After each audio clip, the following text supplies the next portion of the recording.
Hello friends, welcome to our YouTube channel learn with NH. आज के शानदार video के अंदर हम दोस्तों राजस्थान की कला और संस्कृति के बारे में चर्चा करेंगे। जैसा कि मैंने आपको पिछले वीडियो में बताया था, राजस्थान की कला और संस्कृति से संबंधित लगभग 1200 सवाल मैं आपको करवाने वाला हूं। 2 वीडियो मैं आप लोगों को करवा चुका हूं, जिसमें लगभग 350 सवाल मैंने आपको करवाए हैं, यानी कि लगभग 700 सवाल हमारे कंप्लीट हो चुके हैं। और आज के वीडियो में भी लगभग हम इतने ही सवाल यहाँ पर डिस्कस करने वाले हैं। तो जो भी विद्यार्थी रीट मेंस भर्ती परीक्षा की तैयारी कर रहे हैं, इसके अलावा ऐसा एग्जाम की तैयारी कर रहे हैं, आप लोगों के लिए ये वीडियोस काफ़ी ज़्यादा यूज़फुल है। इन वीडियोस को आप जरूर देखिए, यहाँ से आपको एग्जाम में सवाल जरूर देखने को मिलेंगे। तो चलिए दोस्तों, बिना देरी की शुरुआत करते हैं। सबसे पहला सवाल देखिए, निम्न में से कौन सा पुरुष का वस्त्र नहीं है? यहाँ पर कौन सा आपका पुरुषों का वस्त्र नहीं है? लप्पा, जामा, चुग्गा, अंगरखी। तो लप्पा जो है दोस्तों, ये यहाँ पर स्त्रियों का वस्त्र है, तो ए यहाँ पर आपका गलत हो जाएगा। जामा, चुग्गा और अंगरखी जो है, ये आपके किनके वस्त्र हो जाएंगे? पुरुषों के वस्त्र हो जाएंगे। अंगरखी जो है ये कमर के ऊपर आपकी पहनी जाती है। अगला सवाल है, मदिल एक प्रकार का है, तो मदिल क्या है? तो मदिल एक प्रकार की आपकी क्या हो जाएगी? पगड़ी यहाँ पर हो जाएगी। ठीक है, मदिल एक प्रकार की पगड़ी यहाँ पर हो जाएगी। अगला सवाल देखिए, उदयशाही, अमरशाही, विजयशाही और शाहजहानी, ये सब क्या है? तो उदयशाही पूछा जाए, अमरशाही है, विजयशाही, शाहजहानी, ये क्या हो जाएंगे आपके? तो ये आपके पगड़ियों के प्रकार हो जाएंगे। तो यहाँ पर क्या हो जाएगा? राजस्थानी पगड़ियों की शैलियाँ हैं। डी यहाँ पर आपका सही है। दुतई, गदर, डगला, कानो, मिर्जाई किससे संबंधित है?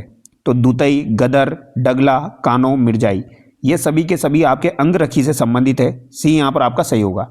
तो याद रखना दोस्तों, दुतई, गदर, डगला, कानो, मिर्जाई, ये किसके संबंधित है? अंगरखी से संबंधित है। ब्रिचेस वस्त्र क्या है? तो ब्रिचेस वस्त्र जो है दोस्तों, ये भी पुरुषों का वस्त्र होता है। जैसे अंगरखी आपका कमर के ऊपर धारण किया जाता है, ब्रिचेस आपका कमर के नीचे धारण किया जाता है। तो यहाँ पर आपका राइट आंसर हो जाएगा पुरुषों के कमर का नीचे का वस्त्र। अगला सवाल है, जिम्मी क्या है? तो जिम्मी आपका क्या हो जाएगा? जिम्मी यहाँ पर क्या हो जाएगा, ये आपको बताना है। तो फेरे अथवा सप्तपदी के समय मामा द्वारा दी गई और वधु द्वारा पहनी गई गोटे किनारे युक्त लाल गुलाबी ओढ़नी जो होती है, ये आपकी क्या कहलाती है? ये आपकी झिम्मी कहलाती है। तो याद रखिएगा, एग्जाम में पूछा जा चुका है ये सवाल।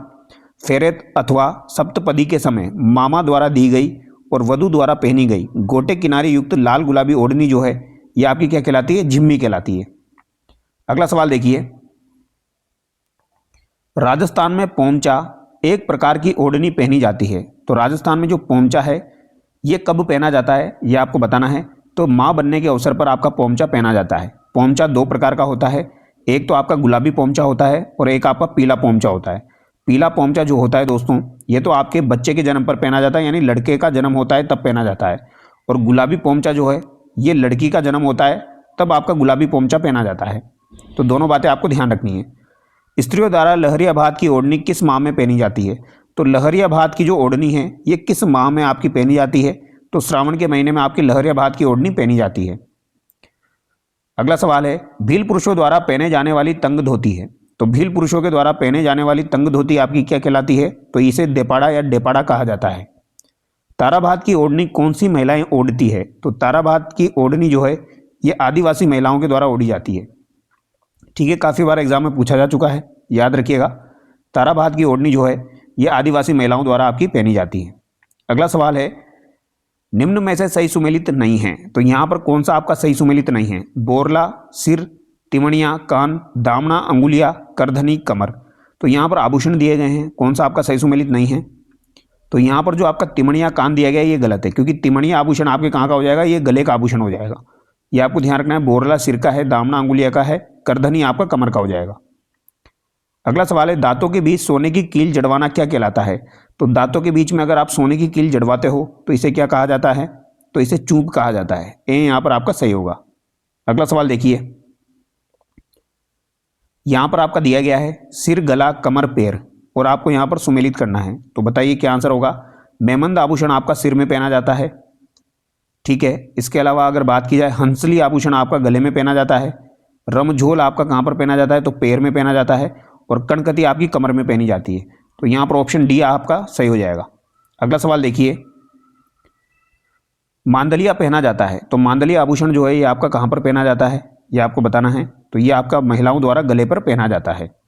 बजंटी आभूषण पहना जाता है। बजंटी आभूषण जो है, ये भी आपका गले में पहना जाता है। टोटी आभूषण आपका महत्वपूर्ण है, काफ़ी बार एग्जाम में आ चुका है। टोटी आभूषण आपका कान में पहना जाता है, ठीक है। टोटी नाम से ऐसा लगता है जैसे आपका नाक में पहना जाता हो, लेकिन ये कहाँ पर पहना जाता है? कान में पहना जाता है।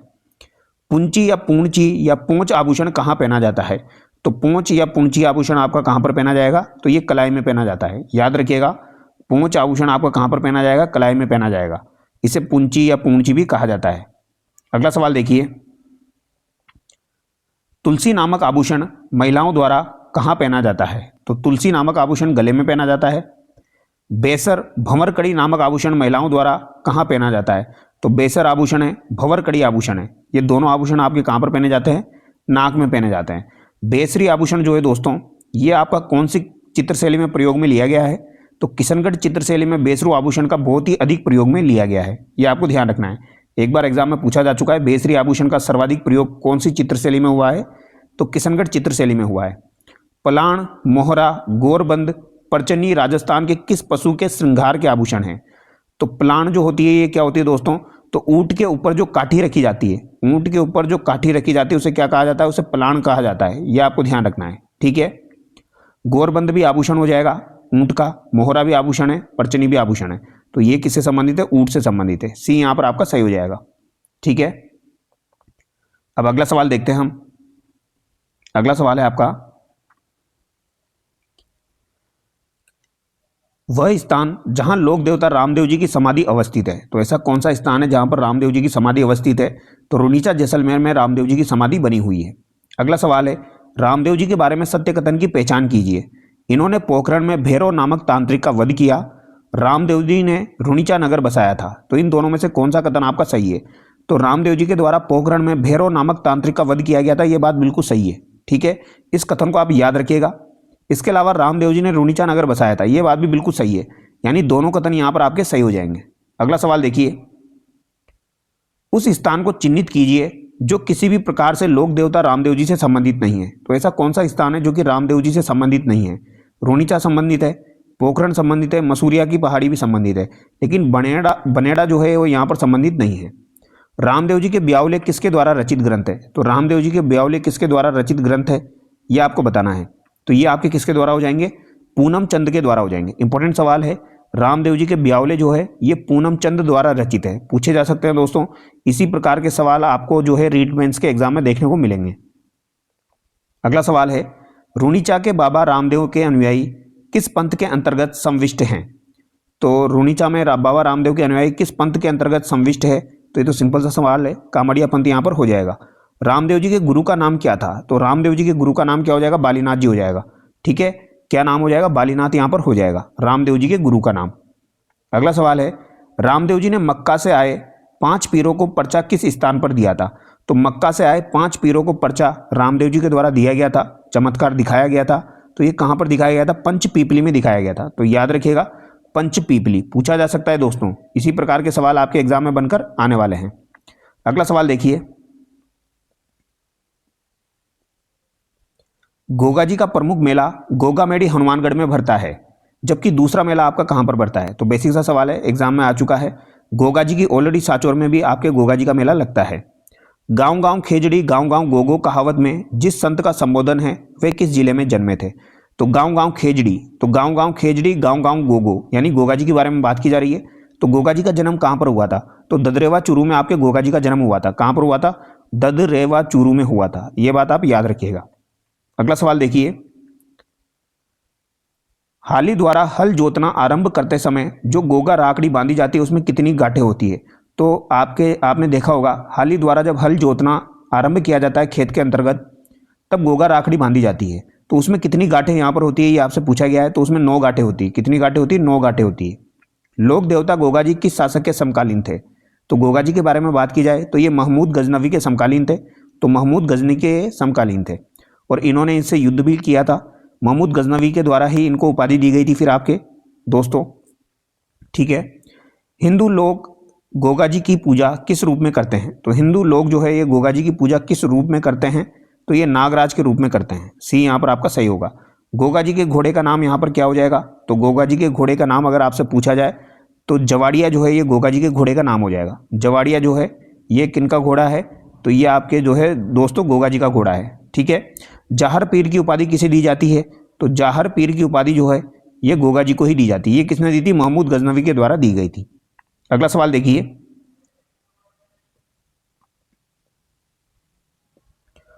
फाबू जी को अवतार माना जाता है। तो फाबू जी को दोस्तों किसका अवतार माना जाता है, ये आपसे पूछा गया है।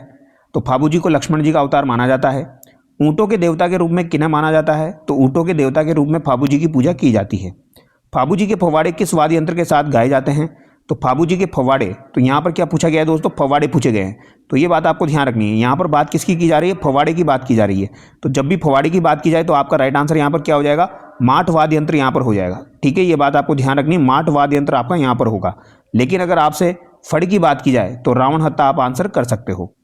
आगे देखिए, यहाँ पर आपको सुमेलित करना है फाबू जी के छंद, फाबू जी के गीत, फाबू जी के सोटे और फाबू प्रकाश। तो यहाँ पर आपको सुमेलित करना है। बताइए राइट आंसर यहाँ पर आपका क्या हो जाएगा? फाबू जी के छंद जो है ये किसके द्वारा लिखे गए? तो ये आपके मेहाजी चारण के द्वारा लिखे गए। फाबू जी के गीत आपके बांकीदास के द्वारा लिखे गए। फाबू जी के सोटे आपके रामनाथ के द्वारा लिखे गए। और फाबू प्रकाश आसिया मोड़ जी के द्वारा लिखी गई। ठीक है, अब फाबू प्रकाश तो क्या है, सब बच्चों को याद है क्योंकि काफ़ी बार एग्जाम में आ चुकी है। लेकिन बाकी चीज़ें आपको याद करनी है, ये अब आपकी इंडिविजुअल एग्जाम में पूछी जा सकती है। ठीक है, तो कैसे याद करोगे? तो इसी तरीके से याद करना, फाबू जी के छंद, तो चारण यहाँ पर हो जाएगा, छंद चारण। फाबू जी के गीत में यहाँ पर बड़ी की मात्रा आ रही है, बांकीदास में भी आपकी बड़ी की मात्रा आ रही है, तो गीत बांकीदास। सोटे में क्या हो जाएगा आपका? रामनाथ यहाँ पर हो जाएगा। तो सोरा से याद कर लेना, सोटे सोरा, यानी फाबू जी के सोटे किसने लिखे? रामनाथ ने लिखे। ठीक है, गीत किसने लिखे? बांकीदास ने लिखे। छंद से क्या हो जाएगा? मेहाचारण हो जाएगा। तो ये आपको याद करने पड़ेंगे, थोड़ा दिमाग पे जोर डालना पड़ेगा, तब जाके आपको ये सारी चीज़ें याद होगी। निम्न में से किस लोक देवता से चांदो जी, डेमा जी, हरमल जी, रायका, सलजी सोलंकी संबंधित है? तो दोस्तों चांदो जी, डामो जी, हरमल जी, रायका और सलजी सोलंकी संबंधित है। तो ये आपके किससे संबंधित है? फाबू जी से संबंधित है, जिसमें आपको चांदो जी स्पेशली याद रखना है। ये एक बार इंडिविजुअली एग्जाम में आ चुका है। अब अगला सवाल देखिए, निम्न में से कौन से लोक देवता रामदेव जी के मौसेरे भाई थे? तो रामदेव जी के मौसेरे भाई अगर आपसे पूछे जाए तो कौन हो जाएंगे? हड़बू जी यहाँ पर हो जाएंगे। बेंगटी किस संत का पवित्र स्थल है? तो बेंगटी नामक स्थान जो है ये हड़बू जी से संबंधित है। उस राजा का क्या नाम था जिसने हड़बू जी ने आशीर्वाद देते हुए अपना खंजर भी उपहार में दिया था? तो अपना खंजर उपहार में दिया था हड़बू जी ने, किसे दिया था? राव जोधा को दिया था। और फिर मंडोर जीतने का आशीर्वाद दिया था और राव जोधा ने फिर मंडोर जीत लिया था। फिर बेंगटी नामक गांव जो है वो इनको प्रदान किया था। हड़बू जी जोधपुर के किस शासक के समकालीन थे? तो ये राव जोधा के समकालीन थे। लोक देवता हड़बू जी का मुख्य मंदिर कहाँ स्थित है? तो इनका मुख्य मंदिर कहाँ पर हो जाएगा? बेंगटी में हो जाएगा। ठीक है, अगला सवाल देखिए, मेहाजी मांगलिया का प्रसिद्ध मंदिर कहाँ स्थित है? तो मेहाजी मांगलिया जी का प्रसिद्ध मंदिर अगर आपसे पूछा जाए तो ये बापनी जोधपुर में स्थित है। मेहाजी क्या है? सबके बाप थे, इस तरीके से याद रख सकते हो आप, बापनी जोधपुर। वीर महाप्रकाश के लेखक कौन हैं? तो ये आपका इंपॉर्टेंट सवाल है। अगर वीर महाप्रकाश का लेखक अगर आपसे पूछा जाए तो कौन हो जाएगा? जसदान बिट्ठू यहाँ पर हो जाएगा। ठीक है, याद रखना, वीर महाप्रकाश के लेखक कौन है? बिट्ठू है, जसदान बिट्ठू। अगला सवाल देखिए, निम्न में से कौन से स्थल देवनारायण जी से संबंधित है? तो देवनारायण जी से संबंधित स्थल आपको बताना है। तो बताइए यहाँ पर राइट आंसर क्या होगा? आसिंद भीलवाड़ा आपके देवनारायण जी से संबंधित है। देवधाम जोधपुर या टोंक वाला भी आपका देवनारायण जी से संबंधित है। देवास एमपी भी संबंधित है और देवमाली ब्यावर भी संबंधित है। यानी चारों के चारों यहाँ पर आपके देवनारायण जी से संबंधित है। ये देवधाम जोधपुरिया वाला स्पेशली याद रखना, क्योंकि जोधपुरिया लगने से हम जोधपुर आंसर कर देते हैं लेकिन वो गलत माना जाता है। यहाँ पर टोक आपका राइट होगा। ठीक है, देवधाम जोधपुरिया टोक में है, देवमाली ब्यावर में है, देवास एमपी में है, आसिंद भीलवाड़ा में इनका जन्म हुआ था। ठीक है, किस लोक देवता के मंदिर में मूर्ति की जगह ईंटों की पूजा की जाती है? तो मूर्ति की जगह ईंटों की पूजा की जाती है। तो ये आपके कौन से लोक देवता हो जाएंगे? देवनारायण जी हो जाएंगे। ठीक है, नीम के पेड़ के नीचे ईंटें रख दी जाती है और वहां पर पूजा की जाती है। इन्हें औषधि का देवता भी कहा जाता है। क्या कहा जाता है? इन्हें औषधि का देवता कहा जाता है। देवनारायण जी के भजन गाने हेतु किस वाद्य यंत्र का प्रयोग किया जाता है? तो देवनारायण जी के भजन गाने हेतु यहाँ पर जंतर वाद्य यंत्र को यूज में लिया जाता है। देवनारायण जी का मुख्य मंदिर कहाँ अवस्थित है? तो देवनारायण जी का मुख्य मंदिर आपका आसिंद भीलवाड़ा में हो जाएगा। कौन सी नदी के किनारे? तो खारी नदी के किनारे। ये भी आपको याद रखना है। ठीक है, अगला सवाल देखिए, निम्नलिखित में से कौन सा युग्म लोक देवता माता सुमेलित नहीं है? तो यहां पर कौन सा युग्म आपका लोक देवता और माता जी सुमेलित नहीं है? ठीक है, तेजाजी राम प्यारी, रामदेव जी मेणा दे, फाबू जी कमला दे, गोगा जी बाछल दे। तो गोगा जी की माता का नाम बाछल दे था, ये बिल्कुल सही बात है। फाबू जी की कमला दे यहाँ पर हो जाएगी, रामदेव जी की मेणा दे हो जाएगी। तेजाजी की यहाँ पर राम कुंवरी थी, ना कि राम प्यारी, तो राम कुंवरी याद रखना। आप क्या याद रखोगे? राम कुंवरी। राम कुंवरी जो है ये आपकी तेजाजी की माता का नाम था, ठीक है। तेजाजी के चबूतरे को थान तथा पुजारी को क्या कहा जाता है? तो पुजारी को गोडला कहा जाता है और चबूतरे को थान कहा जाता है। अगला सवाल देखिए, उस स्थान को चिन्हित कीजिए जो किसी भी प्रकार से तेजाजी से संबंधित नहीं है। तो तेजाजी से संबंधित स्थान यहाँ पर कौन सा नहीं है? पिचियाग, परबतसर, सुरसुरा, खडनाल। तो पिचियाग जो है ये आपका जो है तेजाजी से संबंधित नहीं है, बाकी परबतसर, खडनाल और सुरसुरा आपका तेजाजी से संबंधित है। लोक देवता तेजाजी महाराज का पवित्र स्थल आपका बांसी दुगारी कहाँ स्थित है? तो बांसी दुगारी तेजाजी से संबंधित बूंदी में स्थित है। अगला सवाल है, भारत में किसी भी स्थल पर तेजाजी के मंदिर के निर्माण के उपरांत जागती जोत किस तीर्थ स्थल से ले जाई जाती है? तो जागती जोत ले जाई जाती है, तो ये किस तीर्थ स्थल से ले जाई जाती है, ये आपसे पूछा गया है। तो ये सुरसुरा से ही ले जाई जाती है, ठीक है। तेजाजी के संबंध में निम्न कथनों पर विचार करके सही विकल्प चुनिए। तेजाजी खडनाल के राम कुंवरी व ताहड़जी धोलिया जाट के पुत्र थे। लाछा गुजरी की गायों के रक्षार्थ हेतु तेजाजी ने एक विकट लड़ाई लड़ी। तो यहाँ पर कौन सा कथन सही है? देखो, धोलिया जाट बिल्कुल सही बात है। यहाँ पर माता का नाम राम कुंवरी था, पिताजी का नाम ताहड़ था, और धोलिया गोत्र होने के कारण इन्हें धोलिया वीर भी कहा जाता है। ये बात आपको ध्यान रखनी है। लाछा गुजरी की गायों की इन्होंने रक्षा की थी, ये बात भी सही है। तो दोनों बातें यहाँ पर आपकी सही हो जाएगी, ठीक है। अगला सवाल देखिए, चार हाथों वाले देवता के रूप में प्रसिद्ध लोक देवता है। तो चार हाथों वाले देवता के रूप में किसे जाना जाता है? तो बता दीजिए भैया। तो ये आपके कल्ला जी को जाना जाता है। कल्ला जी का आदि स्थान कहाँ स्थित है? तो कल्ला जी का आदि स्थान आपका रुंडेला में हो जाएगा। भाती खत्री के नाम से किस लोक देवता को जाना जाता है? तो भाती खत्री के उपनाम से भी आपके वीर कल्ला जी को जाना जाता है, ये आपको ध्यान रखना है, ठीक है। इन्हें भाती खत्री के नाम से जाना जाता है।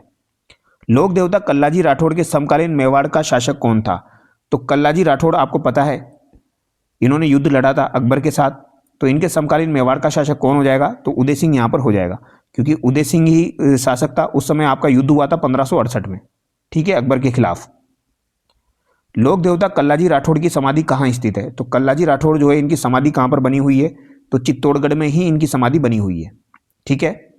अगला सवाल देखिए, केसरिया कुंवर जी के थान पर किस रंग की ध्वजा फहराई जाती है? तो केसरिया कुंवर जी जो है इनकी थान पर किस रंग की ध्वजा फहराई जाती है, ये आपको बताना है। तो सफेद रंग की ध्वजा यहाँ पर फहराई जाती है। भूरिया बाबा आराध्य देवता है। तो भूरिया बाबा किनके आराध्य देवता है? तो गोडवाड़ मीणाओं के आराध्य देवता कौन हो जाएंगे? भूरिया बाबा हो जाएंगे। बरसात के देवता किसे माना जाता है? तो बरसात का देवता जो है ये मामा देव जी को माना जाता है। किन्हें माना जाता है? बरसात का देवता मामा देव जी को माना जाता है। जालोर जिले के सांतू गांव में किस लोक देवता का मेला भरता है?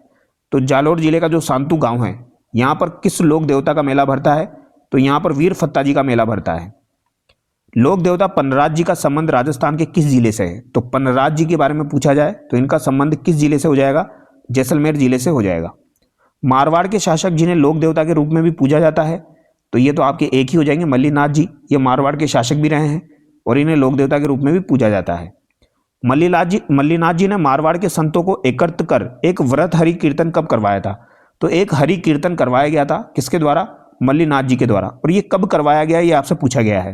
तो ये आपका करवाया गया था दोस्तों 1399 में। कब कराया गया? 1399 में। याद हो जाएगा। देखो सिंपल सा है, याद रख सकते हो आप। 1799 में आपका क्या बना था? 1799 में हवा महल का निर्माण हुआ था। इस तरीके से याद रख सकते हो। 1399 में क्या हुआ? हरि कीर्तन करवाया था। किन्होंने करवाया था? मल्लीनाथ जी ने करवाया था, ठीक है। किस लोक देवता की स्मृति में तिलवाड़ा का मेला भरता है? तो तिलवाड़ा का मेला जो है ये किस लोक देवता की स्मृति में भरता है? तो मल्लीनाथ जी की स्मृति में भरता है। देव बाबा का मुख्य मंदिर कहाँ स्थित है? तो ये आपका नंगला जहाज भरतपुर में स्थित है। देव बाबा का मुख्य मंदिर कहाँ पर हो जाएगा? नंगला जहाज भरतपुर में हो जाएगा। जेतमलोत राठौड़ को किस लोक देवता के नाम से जाना जाता है? तो जेतमलोत राठौड़ जो है इनका एक उपनाम भी है। तो इन्हें किस नाम से जाना जाता है? तो आलम जी के नाम से इन्हें जाना जाता है। झोड़ा नागौर में किस लोक देवता का मुख्य मंदिर स्थित है? तो झोड़ा नागौर जो है दोस्तों यहाँ पर किस लोक देवता का मुख्य मंदिर आपका स्थित है? तो यहाँ पर हरि राम जी का मंदिर हो जाएगा जोड़ा नागौर में। झुंझार जी का मुख्य मंदिर कहाँ स्थित है? तो झुंझार जी का मुख्य मंदिर कहाँ पर हो जाएगा? स्यालोदड़ा सीकर में हो जाएगा। याद रखिएगा, झुंझार जी का मुख्य मंदिर जो है यह स्यालोदड़ा सीकर में हो जाएगा। और झोड़ा नागौर में आपके हरिराम जी का हो जाएगा, दोनों इंपॉर्टेंट है। जेतम लोथ राठौड़ भी याद रखना, इन्हें आलम जी के नाम से जाना जाता है। ठीक है, अगला सवाल देखिए, यहां पर आपको दोस्तों सुमेलित करना है। बताइए, तल्लीनाथ जी, तेजा जी, देवनारायण जी, फापू जी। तो तल्लीनाथ जी का संबंध जो है ये तो पांचोटा गांव जालोर से हो जाएगा। तेजा जी का संबंध परबतसर नागौर से हो जाएगा। देवनारायण जी का आपका कोलू गांव फलोदी से हो जाएगा। फाबू जी, सॉरी यहाँ पर देवनारायण जी का संबंध आपका किससे हो जाएगा? आसिंद भीलवाड़ा से हो जाएगा। और फाबू जी का संबंध कोलूमंड जोधपुर यानी फलोदी से हो जाएगा। तल्लीनाथ जी पांचोटा जालोर, तेजा जी परबतसर नागौर। तो यहाँ पर फर्स्ट, सेकेंड, फोर्थ, थर्ड आपका होगा, डी यहाँ पर आपका सही है। राजस्थान के किस लोक देवता ने अपनी पत्नी की प्रेरणा से योग साधना की दीक्षा ली थी? तो योग साधना की दीक्षा उन्होंने ली थी जिन्होंने अभी हरि कीर्तन करवाया था आपका 1399 में। तो ये कौन हो जाएंगे? आपके मल्लीनाथ जी हो जाएंगे। यहाँ पर भी आपको सुमेलित करना है, कल्ला जी, गोगा जी, करणी माता, फाबू जी। तो बताइए यहाँ पर राइट आंसर क्या हो जाएगा?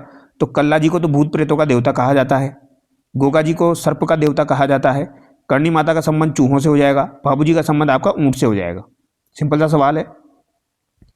हिमाचल में बालकनाथ के रूप में किस लोक देवता की पूजा होती है? तो हिमाचल में बालकनाथ के रूप में कौन से लोक देवता को पूजा जाता है? तो रूपनाथ जी जो है दोस्तों, इन्हें हिमाचल में बालकनाथ के रूप में पूजा जाता है। अब यहाँ पर आपको सुमेलित करना है। बता दीजिए, जहर पीर की उपाधि तो महमूद गजनी के द्वारा दी गई थी गोगा जी को। शिव का अवतार किन्हें माना जाता है? लक्ष्मण का अवतार तो आपको पता है, फाबू जी को माना जाता है। ठीक है, रामसा पीर किसे कहा जाएगा? रामदेव जी को कहा जाएगा। तो शिव का अवतार एक ही बच गया आपके, तेजा जी। शिव का अवतार किसे कहा जाएगा? तेजा जी को कहा जाएगा। ठीक है, तो यहां पर अगर आप सुमेलित करते हैं तो आपका राइट आंसर चला जाएगा यहां पर सी। लोक देवी देवताओं के संबंध में कौन से कथन यहां पर सत्य है? सत्य कथन आपको बताना है। विश्वास के आधार पर भक्त इनके पास पहुंच सकते हैं, तो ये बात तो सही है। वे भक्तों के दैनिक जीवन की अत्यंत सामान्य समस्याओं में हस्तक्षेप करने में समर्थ है। लोक देवी देवता व्यक्तिगत मुक्ति की शिक्षा नहीं देते, तो यहां पर कौन सा आपका सही है? तो लोक देवी देवता व्यक्तिगत मुक्ति की शिक्षा नहीं देते, ये बात गलत है, तो थर्ड यहां पर गलत हो गया। ठीक है, तो 1 और 2 यहां पर सही है। विश्वास के आधार पर भक्त इनके पास पहुंच सकते हैं और वे भक्तों के दैनिक जीवन की अत्यंत सामान्य समस्याओं में हस्तक्षेप करने में समर्थ है। ठीक है, अगला सवाल देखिए, निम्न में से कौन से लोक देवता राजस्थान के पंच पीरों में शामिल है? तो पंच पीरों में कौन कौन से लोक देवता शामिल है? तो पाबू, हड़बू, रामदेव, मांगलिया, मेहा, पांचों पीर पदार्जो, गोगा जी, जेहा। तो यहां पर कौन से शामिल नहीं है? तेजा जी शामिल नहीं है। प्रमुख लोक देवता जिसने जीवित समाधि ली, तो जीवित समाधि किन्होंने ली थी? तो रामदेव जी के द्वारा जीवित समाधि ली गई थी। अगला सवाल देखिए, किसके मेले को सांप्रदायिक सद्भावना का प्रतीक माना जाता है? तो सांप्रदायिक सद्भावना का प्रतीक आपके रामदेव जी के मेले को माना जाता है। रिकिया, ब्यावले, नेजा निम्नलिखित में से किस लोक देवता से संबंधित है? तो रिकिया, ब्यावले, नेजा जो है ये आपके रामदेव जी से संबंधित है। ठीक है, अगला सवाल देखिए, किसकी बहादुरी के कृत्य बिट्टू मेहा के रावले में उल्लेखित है? तो ये अभी हमने देखे थे, बिट्टू मेहा के रावले में जो है ये किसकी बहादुरी के कृत्य उल्लेखित है? तो गोगा जी के कृत्य यहाँ पर उल्लेखित है। ए यहाँ पर आपका सही हो जाएगा। अगला सवाल देखिए, जहर पीर के नाम से कौन से लोक देवता को जाना जाता है? तो गोगा जी को जाना जाता है। प्लेग रक्षक ऊंटों के देवता के रूप में फाबू जी को माना जाता है। कौन से लोक देवता की फड़ सबसे लोकप्रिय और सबसे छोटी है? तो ये अच्छा सवाल है। सबसे लोकप्रिय फड़ कौन से लोक देवता की है और सबसे छोटी भी है? तो ये किनकी हो जाएगी? आपकी फाबू जी की हो जाएगी। किनकी हो जाएगी दोस्तों? फाबू जी की यहाँ पर हो जाएगी। और सबसे लंबी फड़ पूछी जाए तो देवनारायण जी की हो जाएगी। किस लोक देवता की पत्नी सती नहीं हुई थी? तो कौन से लोक देवता है जिनकी पत्नी आपकी सती नहीं हुई थी? हड़बू जी, गोगा जी, तेजा जी, फाबू जी। तो यहाँ पर आपकी हड़बू जी की पत्नी जो है ये सती नहीं हुई थी। राजस्थान के ऐसे लोक देवता जिनकी लकड़ी की गाड़ी की पूजा की जाती है, तो लकड़ी की गाड़ी की पूजा किनकी की जाती है? हड़बू जी की जाती है। ठीक है, यहां पर बैलगाड़ी की पूजा की जाती है। यहां पर भी आपका कौन सा युग्म असंगत है ये आपको बताना है। तेजा जी परबतसर नागौर, देवनारायण जी आसिंद भीलवाड़ा, फाबू जी कोलूमंड गांव फलोदी, तल्लीनाथ जी का यहाँ पर गलत दिया गया है। तल्लीनाथ जी का पांचोटा जालोर होगा। निम्नलिखित में से कौन सा लोक देवता सांपों से भी संबंधित है? तो कौन सा लोक देवता सांपों से संबंधित है? तो गोगा जी संबंधित है। अगला सवाल देखिए, निम्नलिखित में से कौन से लोक देवता की माता मेणादे थी? तो मेणादे किनकी माता हो जाएगी? रामदेव जी की माता का नाम क्या था? मेणादे था। राजस्थान का वह लोक देवता जिसने महमूद गजनवी से युद्ध लड़ा, तो ये कौन हो जाएंगे? आपके गोगा जी हो जाएंगे। तो ऐसे ही सवाल आपके एग्जाम में बनकर आने वाले हैं। ठीक है, थोड़े से नए सवाल भी आपको याद करने हैं। किनको औषधि शास्त्र का ज्ञाता माना जाता है? तो अभी मैंने बताया था औषधि शास्त्र का ज्ञाता किन्हें माना जाता है? तो जिनकी नीम के नीचे आपके ईंटें रख के पूजा की जाती है तो कौन हो जाएंगे? देवनारायण जी हो जाएंगे। देखो, नीम एक ऐसा पत्ता है जो काफ़ी बीमारियों का हल कर सकता है। तो औषधि शास्त्र का देवता किन्हें माना जाता है? देवनारायण जी को माना जाता है। और इनका जो मंदिर है वो नीम के पेड़ के नीचे ही होता है। किस लोक देवता की पत्नी उनकी मृत्यु के बाद सती हो गई? तो उनकी मृत्यु के बाद सती हुई थी कौन से लोक देवता की पत्नी? तो ये तेजाजी की पत्नी जो है उनकी मृत्यु के बाद सती हो गई थी। कौन से लोक देवता धोलिया वीर के नाम से भी जाने जाते हैं? तो मैंने आपको बताया था धोलिया गोत्र किनका हो जाएगा आपका? तो ये आपके किनका हो जाएगा? धोलिया गोत्र तेजाजी का हो जाएगा। ठीक है, तेजाजी जाट। तो यहां पर ऑप्शन डी आपका सही होगा। इन्हें धोलिया वीर के नाम से भी जाना जाता है। अकबर के विरुद्ध चित्तौड़गढ़ आक्रमण 1567-68 के समय कौन से लोक देवता युद्ध करते हुए वीर गति को प्राप्त हो गए थे? तो ये आपके वीर कल्ला जी हो जाएंगे। राजस्थान के किसान खेत जोतते समय परंपरागत रूप से किस लोक देवता की जीवनी के गीत गाते हैं? तो यहां पर तेजाजी की जीवनी के गीत गाए जाते हैं। देखो याद रखना, तेजाजी के जीवनी के गीत यहां पर गाए जाते हैं। लेकिन जब खेत जोता जाता है तब जो गांठें बांधी जाती है वो 9 गांठें किससे संबंधित थी? गोगाजी से संबंधित थी। ठीक है, उन लोक देवता को चिन्हित कीजिए जिनकी जीवन कथाओं में गो रक्षा के प्रकरण हैं। तो गो रक्षा के प्रकरण शामिल है। तो यहाँ पर गोगाजी, तेजाजी, फाबूजी, देवजी, इन सभी के सभी ने आपके जो है दोस्तों गायों की रक्षा की थी। तो यहाँ पर 1 2 3 4 आपका बिल्कुल सही होगा। निम्न में से कौन से लोक देवता भूमि के रक्षक के रूप में पूजे जाते हैं? तो भूमि के रक्षक के रूप में आपके भूमिया जी को पूजा जाता है। भूमिया जी जो है इन्हें भूमि रक्षक देवता के रूप में पूजा जाता है। अगला सवाल है आपका, भारत में किसी भी स्थल पर तेजाजी के मंदिर के निर्माण के उपरांत जागती ज्योत किस तीर्थ से ले जाई जाती है? तो ये हम देख चुके हैं, सुरसुरा से ले जाई जाती है। यहां पर आपको दोस्तों बताना है कौन सा यहां पर सुमेलित नहीं है। हड़बूजी पंवार वंशीय, बाबूजी राठौड़ वंशीय, गोगाजी चौहान वंशीय, रामदेव जी तंवर। तो यहां पर कौन सा आपका गलत है? तो रामदेव जी और हड़बूजी का तो बिल्कुल सही है क्योंकि ये आपके मौसेरे भाई थे। बाबूजी का राठौड़ दिया गया है, गोगाजी का चौहान दिया गया है। तो यहां पर बताइए आपका कौन सा सही है? अच्छा, यहां पर यही गलत हो गया। ठीक है, बाबूजी का राठौड़ सही है, यहां पर गोगाजी का चौहान भी सही है, चौहान वंशीय थे आपके गोगाजी। रामदेव जी का तंवर सही है, यहां पर हड़बूजी का पंवार नहीं है, ये यहां पर आपका गलत है। अगला सवाल देखिए, रक्षाबंधन के दिन बांधी गई राखियों को निम्नलिखित में से किस लोक देवता को अर्पित किया जाता है? तो रक्षाबंधन के दिन बांधी गई राखियों को निम्नलिखित में से किस लोक देवता को अर्पित किया जाता है? तो यहां पर यह गोगाजी को अर्पित किया जाता है। उस राजा का क्या नाम था जिसे हड़बूजी ने आशीर्वाद देते हुए अपना खंजर भी उपहार में दिया था? तो ये आपके राव जोधा जी हो जाएंगे। अब अगला सवाल देखिए आप दोस्तों, करौली के यादव राजवंश की कुल देवी है। तो करौली का जो यादव राजवंश है उसकी कुल देवी आपकी कौन हो जाएगी? केला देवी हो जाएगी। करौली के केला देवी मंदिर का निर्माण किसने करवाया था? इंपॉर्टेंट सवाल है, याद रखिएगा। गोपाल सिंह के द्वारा केला देवी मंदिर का निर्माण करवाया गया था। किसने करवाया था? गोपाल सिंह ने आपके दोस्तों करौली में केला देवी मंदिर का निर्माण करवाया था।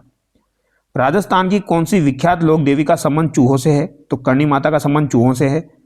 चारण चर्जाए से क्या अभिप्राय है? तो चारण चर्जाए जो है ये करणी माता की स्तुतियां हो जाएगी। करणी माता की जो स्तुतियां हैं वो चारण चर्जाए कहलाती है।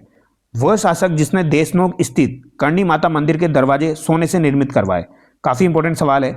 करणी माता का मंदिर जो है ये आपका देशनोक बीकानेर में बना हुआ है। तो देशनोक में जो मंदिर बना हुआ है करणी माता का, यहाँ पर आपके सोने से निर्मित दरवाजे किसने लगवाए थे? तो ये आपके किसने लगवाए थे दोस्तों? काफी इंपॉर्टेंट सवाल है। अलवर महाराजा बख्तावर सिंह के द्वारा ये लगाए गए थे। अलवर के महाराजा थे बख्तावर सिंह, इनके द्वारा ये लगाए गए थे। ठीक है, जैसलमेर के भाटी राजपूत जिस देवी की पूजा नहीं करते हैं वो है, तो जैसलमेर के भाटी राजपूत कौन सी देवी की पूजा नहीं करते हैं?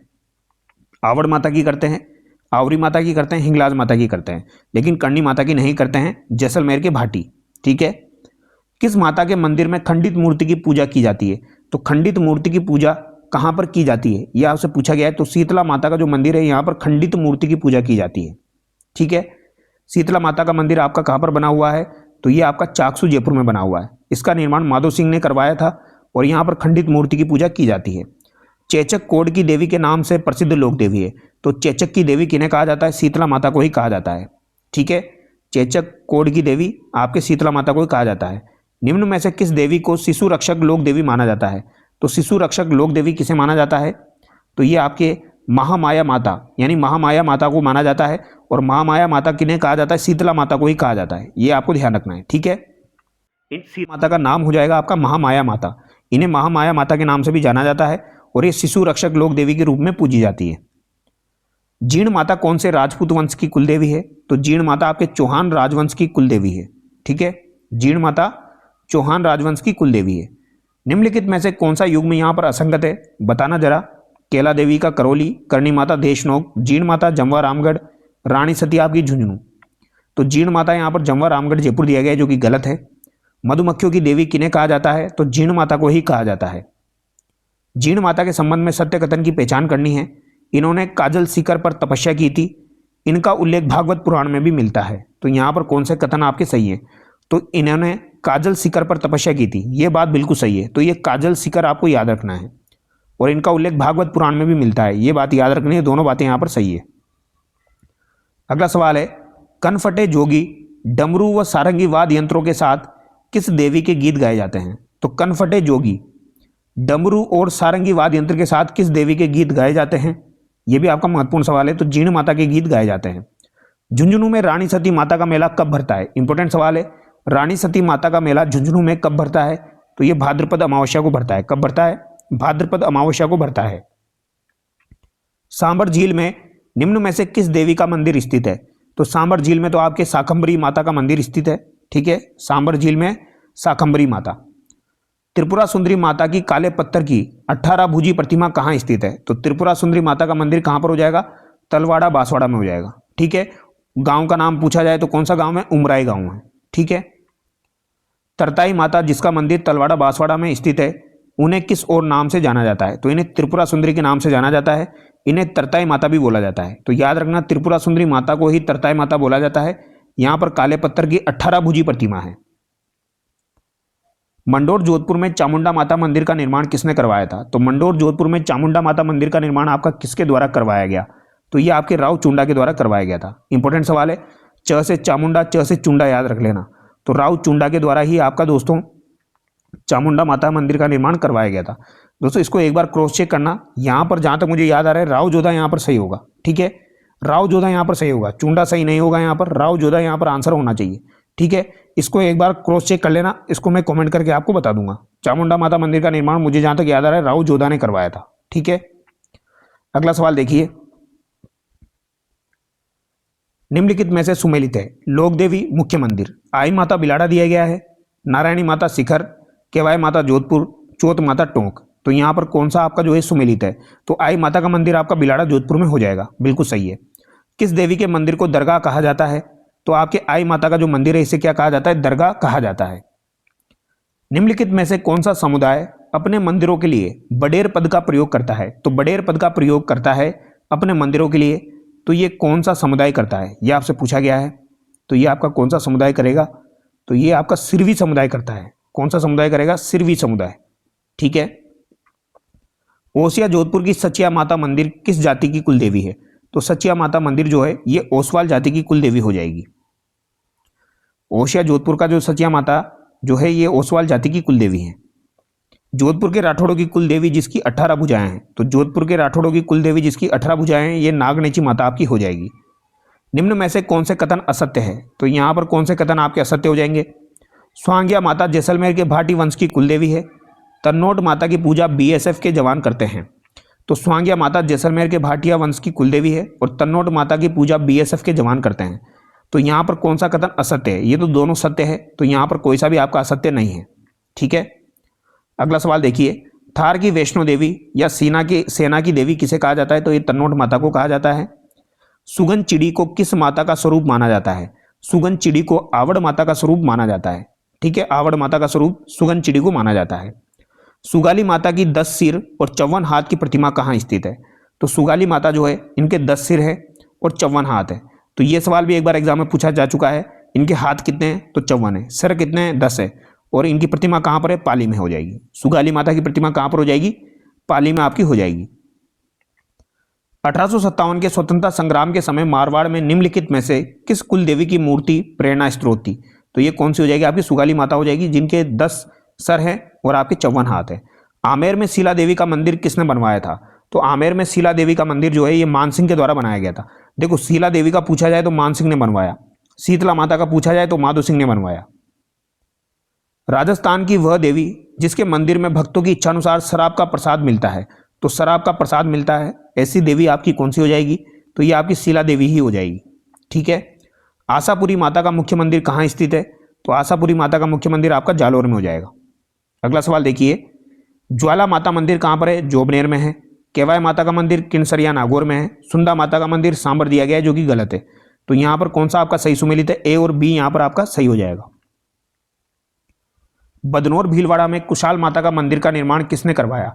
तो बदनौर भीलवाड़ा में आपके कुशाल माता मंदिर का निर्माण किसने करवाया, ये आपसे पूछा गया है। तो ये किसके द्वारा करवाया गया? इंपॉर्टेंट सवाल है। तो बदनौर भीलवाड़ा में कुशाल माता मंदिर का निर्माण राणा कुंभा के द्वारा करवाया गया है। ऑप्शन बी यहाँ पर आपका सही होगा।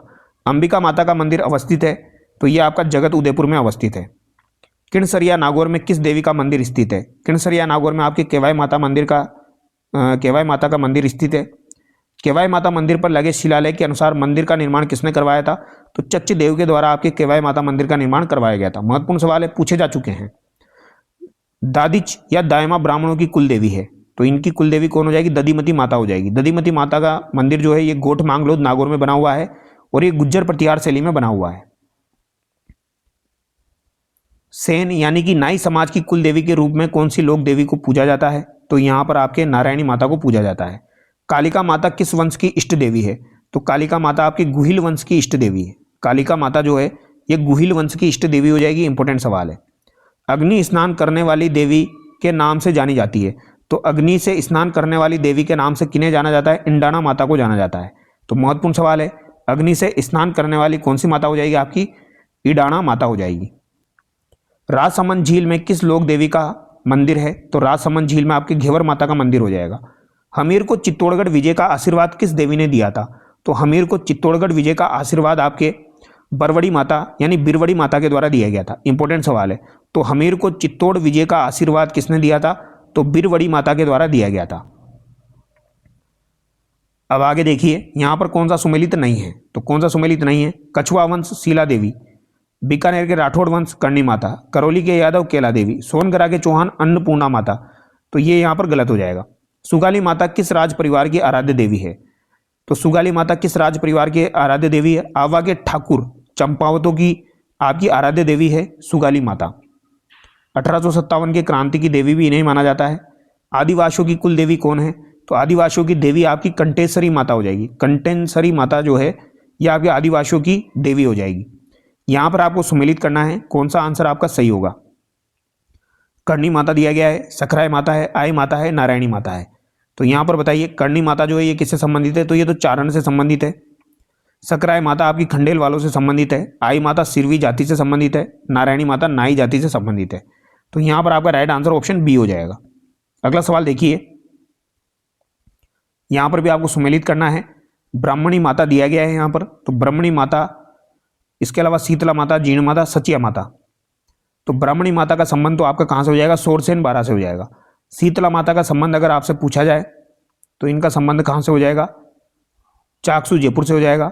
जीर्ण माता का संबंध आपका रेवासा शिखर से हो जाएगा और सचिया माता आपकी ओसिया जोधपुर में हो जाएगी। तो यहां पर आपका राइट आंसर ऑप्शन ए होगा। अगला सवाल देखिए, कौन सा यहां पर सही सुमेलित नहीं है? ईडाना माता का मंदिर आपका उदयपुर में, घेवर माता राजसमंद में, बिरवड़ी माता चित्तौड़ में, आमज माता आपकी जयपुर में। तो यहां पर आपका आमज माता वाला जो दिया गया है ये गलत है। ठीक है, अब आप लोग मुझे कमेंट करके बताना आमजा माता का मंदिर कहां पर स्थित है। एक बार ये सवाल एग्जाम में आ चुका है, आमजा माता का मंदिर कहां पर स्थित है। ठीक है, ऑप्शन ये चारों आपके हो जाएंगे। इन चारों ऑप्शन में से आपका हो जाएगा। बताइए, निम्नलिखित राजवंशों को उनकी कुल देवियों के साथ सुमेलित कीजिए। तो उनकी कुल देवियों के साथ सुमेलित करना है। यहां पर चौहान, तंवर, सोलंकी और दैया दिया गया है। तो बताइए राइट आंसर क्या होगा। तो चौहानों की तो आपकी आशापुरा माता हो जाएगी। तंवरों की कौन हो जाएगी? यहाँ पर चिलाई यहाँ पर सही होगा।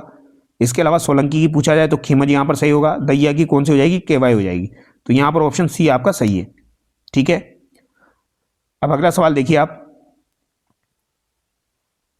निम्न में से निर्गुण भक्ति विचारधारा से संबंधित संत नहीं है। तो निर्गुण भक्ति विचारधारा से संबंधित संत यहाँ पर कौन से नहीं है, ये आपको बताना है। निर्गुण भक्ति विचारधारा से संबंधित संत कौन से नहीं है? धन्ना, जसनाथ जी, जाम्बो जी, मीरा। तो मीरा जो है ये आपकी निर्गुण भक्ति से संबंधित नहीं है। निम्न में से कौन सा संप्रदाय निर्गुणोपासक नहीं है? तो कौन सा संप्रदाय आपका निर्गुणोपासक नहीं है? जसनाती, राम स्नेही, दादू। वल्लभ संप्रदाय जो है ये आपका निर्गुणोपासक नहीं है। निम्नलिखित में से कौन सा संप्रदाय निर्गुणोपासक नहीं है? तो यहां पर भी वही पूछा गया है।